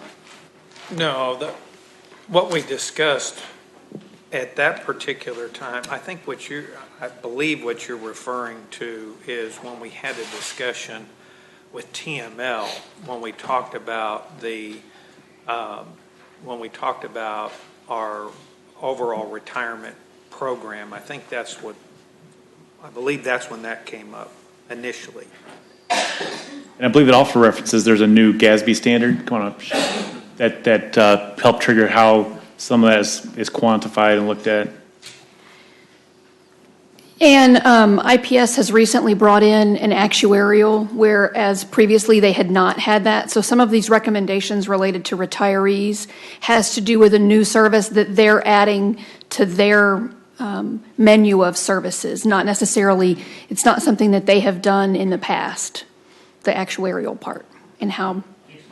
Topic, I mean, what is this? For the retirees. Currently, you're talking about what we're looking to do in the future or how we're doing them now? How we're doing it now and then what we're looking to do in the future.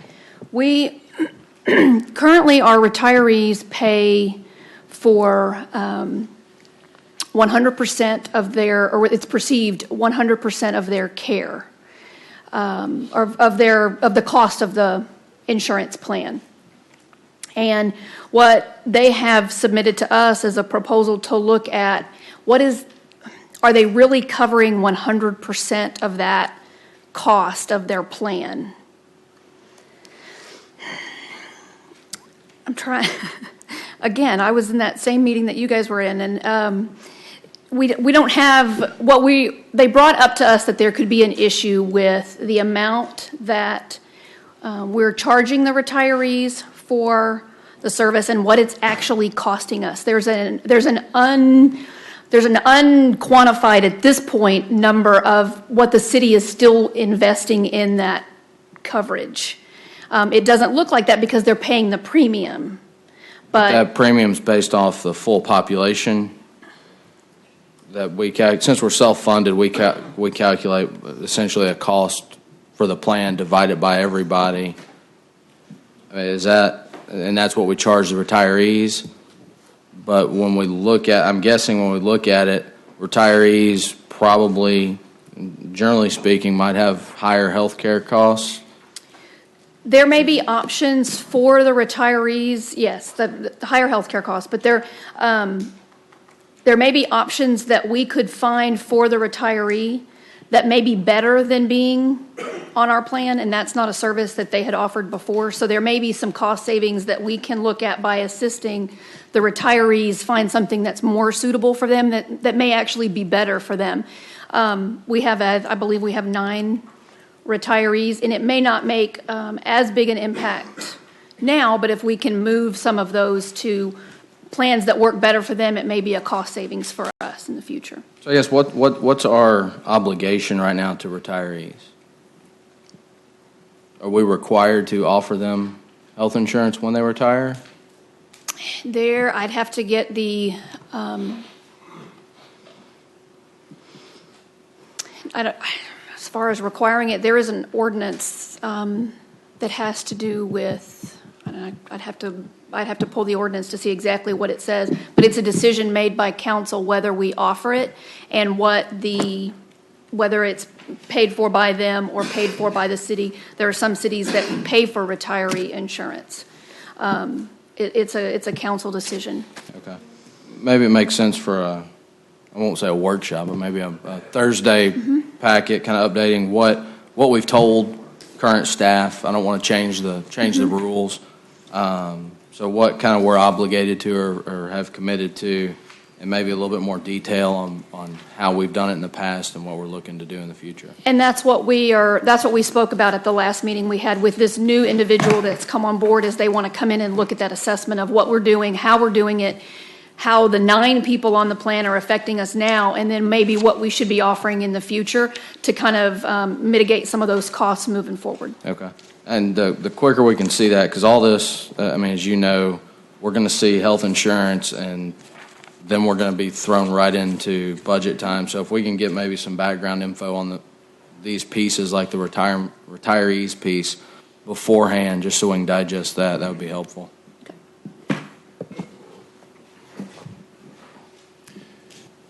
Mayor, if there's not anything else on the wrap-ups from last year, item 2, just sort of open questions that you'd like us to look into for additional projects or programs or services or drops, things that we maybe should look at not doing. The other thing I'd suggest or ask is if we've got limited staff, as you can understand, to do any kind of research and all that. If there was a consensus about items that you want us to look into, and so at least we know that there's a strong likelihood that there's council want us to look at anything. This would be a good time to put that onto the radar for us. I would like to see if we could not look at like some type of LPR system camera for like 288. I know it may not be able to go in this year's budget, but if we don't start looking at it now, we'll never be able to have the money for it. So I'd like to look at trying to do something like that I don't know if we can put any money in it this budget or at least next year's budget, and try to at least get 1 or 2 to help with some of the crime fighting out on the west side of the city. Stole my thunder. I think as a capital project, taking the Shadow Creek Ranch program, where the HOA has added the cameras throughout there, and as I understand, has been extraordinarily successful in the investigative side. Seeing what we could do over a period of time to expand that from west to east, not necessarily requiring it to be an HOA-funded program, but maybe look at participants, that, and the license plate readers. I believe that program has been fairly successful in Sugar Land. Again, not to this budget year, but since you brought it up, I think it's something that we can look at investment as a capital expense. Yeah, I like license plate readers, but I thought we had something that came across a packet here recently where we were talking about the HOA in Shadow Creek and expanding it to our parks citywide and stuff like that. Didn't we have something? Yes, you're right, and it's exactly that. We've got the HOAs that put some on their property, looking to have a level where if an HOA wanted to put some in as a public improvement on the public right-of-way, since they don't control the right-of-way parks, and then also get systematic about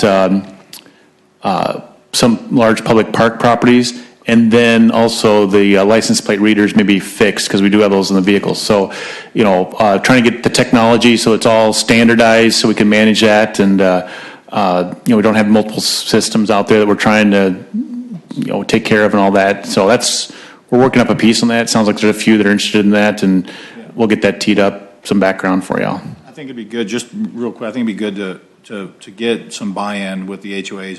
At one point we had quarterly HOA meetings, and obviously that didn't, we tried, the city tried, but people didn't show up. But I think if we got some buy-in from an enforcement standpoint, that would be good. Maybe if they saw the benefit that it served in Shadow Creek. So.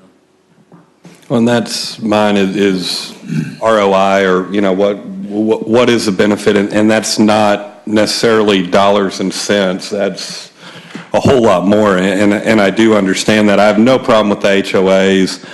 If the 288 Management District wants to look at doing it along 288, and if that's something that group could fund, I wouldn't have a problem with it. I do kind of view it as something local, and personally would like to see one of those districts. Lower Kirby would be one. I mean, I think we can kind of do what we want to and not put the maintenance and everything else that goes along with this on the back of the residents of the city as a whole, moving forward. So if that's an option, I'd be interested in looking at it in that way before we just look at an expenditure. Parks, you know, if we can show where we're going to save money with this from damage to parks and being able to recover the cost of that damage, I'm fine with it. I have cameras on my house. I love the cameras on my house.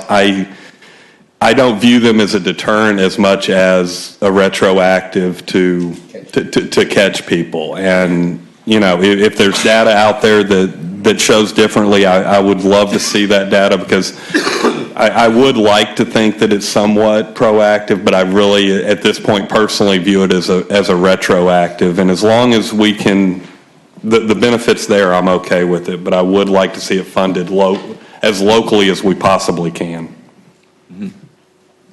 Clay, I think you and the staff have done a good job putting together a packet for us to look at for the coming year.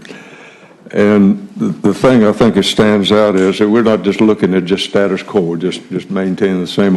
We're recognizing that we're going to grow. We need to address the issues of growth, and I think this packet has introduced that in a nice manner, and I think we need to start looking at that more closely for future years. So this is a good start. Like what you did. Appreciate it very much. Thanks, sir. Credit where it's due. John McCarter in our office shepherded a lot of these, and Trent and John and us all proofed and tried to compile it so there was some continuity to it, so it read well as a whole thing. So I think each one of these has gotten better year over year, and hopefully it's been a good tool for you. It seems like it has. Good. Save it. Any other questions from council or comments? One more comment for me. So there have been a number of residents that, one came today and dropped off something, Charlie McMurray, and he had a lot of stuff in his memo, but there have been a number of residents that have talked to a few of us about homestead tax exemption. I think the legislature's looking at possibly doing some mandatory increases on that, so we'll see how that goes. But in the event that the council wanted to one day act on increasing the homestead tax exemption for residents rather than do it in large chunk, we could do it maybe $1,000 a year at a time. I think the county did that, and it got them up to the level they're at, which I think is at max capacity. But that might be more prudent if this council wanted to, rather than just add an additional 5,000 to move it from 5 to 10, you could do it in small chunks. Just a suggestion if that were to ever become an issue. You know, I'd like to discuss it in more depth. I understand the reasoning for it. My only fear is you are somewhat subsidizing the housing market and putting the burden on commercial development. And my opinion of Pearland at this point in time is I would like to see us do the opposite. I would like to see new residential construction slow down and commercial construction increase. And in a way, to me, you're doing the opposite of that. Okay. So you don't put a business exemption? Then who are we going to tax? I mean, that's my point. We're just moving the tax base is all we're doing. Yeah, I'd say we got to get the revenue from somewhere. I think we're a little premature, or at least my belief is that we're a little premature to be able to afford that, because the homestead exemption is still our largest abatement by a fair margin. I absolutely want to take the burden off of the homeowners, but I don't want it to do it at the expense of not being able to provide them the services that they demand. So we save them money, but we make their lifestyle terrible. But I do think we need to constantly keep an eye on that and make sure that there's an opportunity for us to do that in the future. I'd also, again, like to commend staff. The white papers and the manual y'all put together is absolutely phenomenal. I think it framed everything perfectly for us, and I want to thank everybody who contributed to it. It really is extraordinarily helpful. I'd also like to thank all the council members for sacrificing their Saturday to be out here. I'd also like to thank the mayor for helping to do all that he does and ties us into the history of our city. I don't think there's anybody who could do it as well as you can, and it helps us to keep a focus on where we are and where we're going. So thank you. Any other comments or last call? Hearing none, I'm going to adjourn this workshop at 11:59. Thank all of you for being here. I think it's been a very profitable opportunity to share some ideas. All yours.